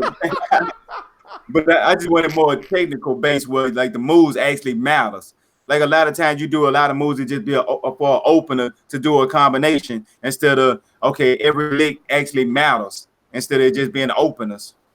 Well, the strategy comes from Hey, Mega, time. I know. I'm trying to get it over with. I was quiet. Whatever. Anyway, what was you gonna say, Chuck? Yeah, that was it. That was just my dream. And Phil Spencer, he at least is in the air. Mortal Kombat versus Street Fighter, or they could do a season 2, with Killer Instinct. I mean, I said Street Fighter with Killer Instinct, with Killer Instinct and Mortal Kombat, or the season 2 with Killer Instinct. They could bring the Killer Instinct and put it in Game Pass, and say if they remake it, or they could just start still add seasons. Game Pass. It's in Game Pass. No, I think he's saying if they do another one. Yeah, for another one, and then use the same format, but give us more, the updated stuff, and just drop seasons like how they did the other one. Or you could have it if you're in Game Pass, they just do a rotating roster of characters, and if you purchase the game, you just get all the characters when you want them, and they could do it like that. That's just my thought. Yeah, no, that's cool. I would want a full sequel, but the option, like you said, to certain company. But anyway, anybody else want to finish it off so we can get out of here? I think we're good. All right, we good. All right, now so Livewire, where can they find you at? A lot of people threw a lot of dolphins out to summon you, so that was. Word. Yeah, you see me on my channel, Livewire Gaming. Check me out on my Twitter. That's where I'll be 90% of the time. Anyway, yeah. My fail of the week is I'm still playing goddamn Days Gone. Goddamn it. Every time I think this game is over, this bitch just don't end, man. I'm fighting, man. I'm fighting to try to get through this shit, man. It got like 14 endings, man. It's killing me, yo. Bloody Knuckles, where can they find you at, man? And they can find me all over. They can find me on Twitter, Instagram, Facebook, YouTube, and of course over at Mixer.com. Bloody Nux, BLZ.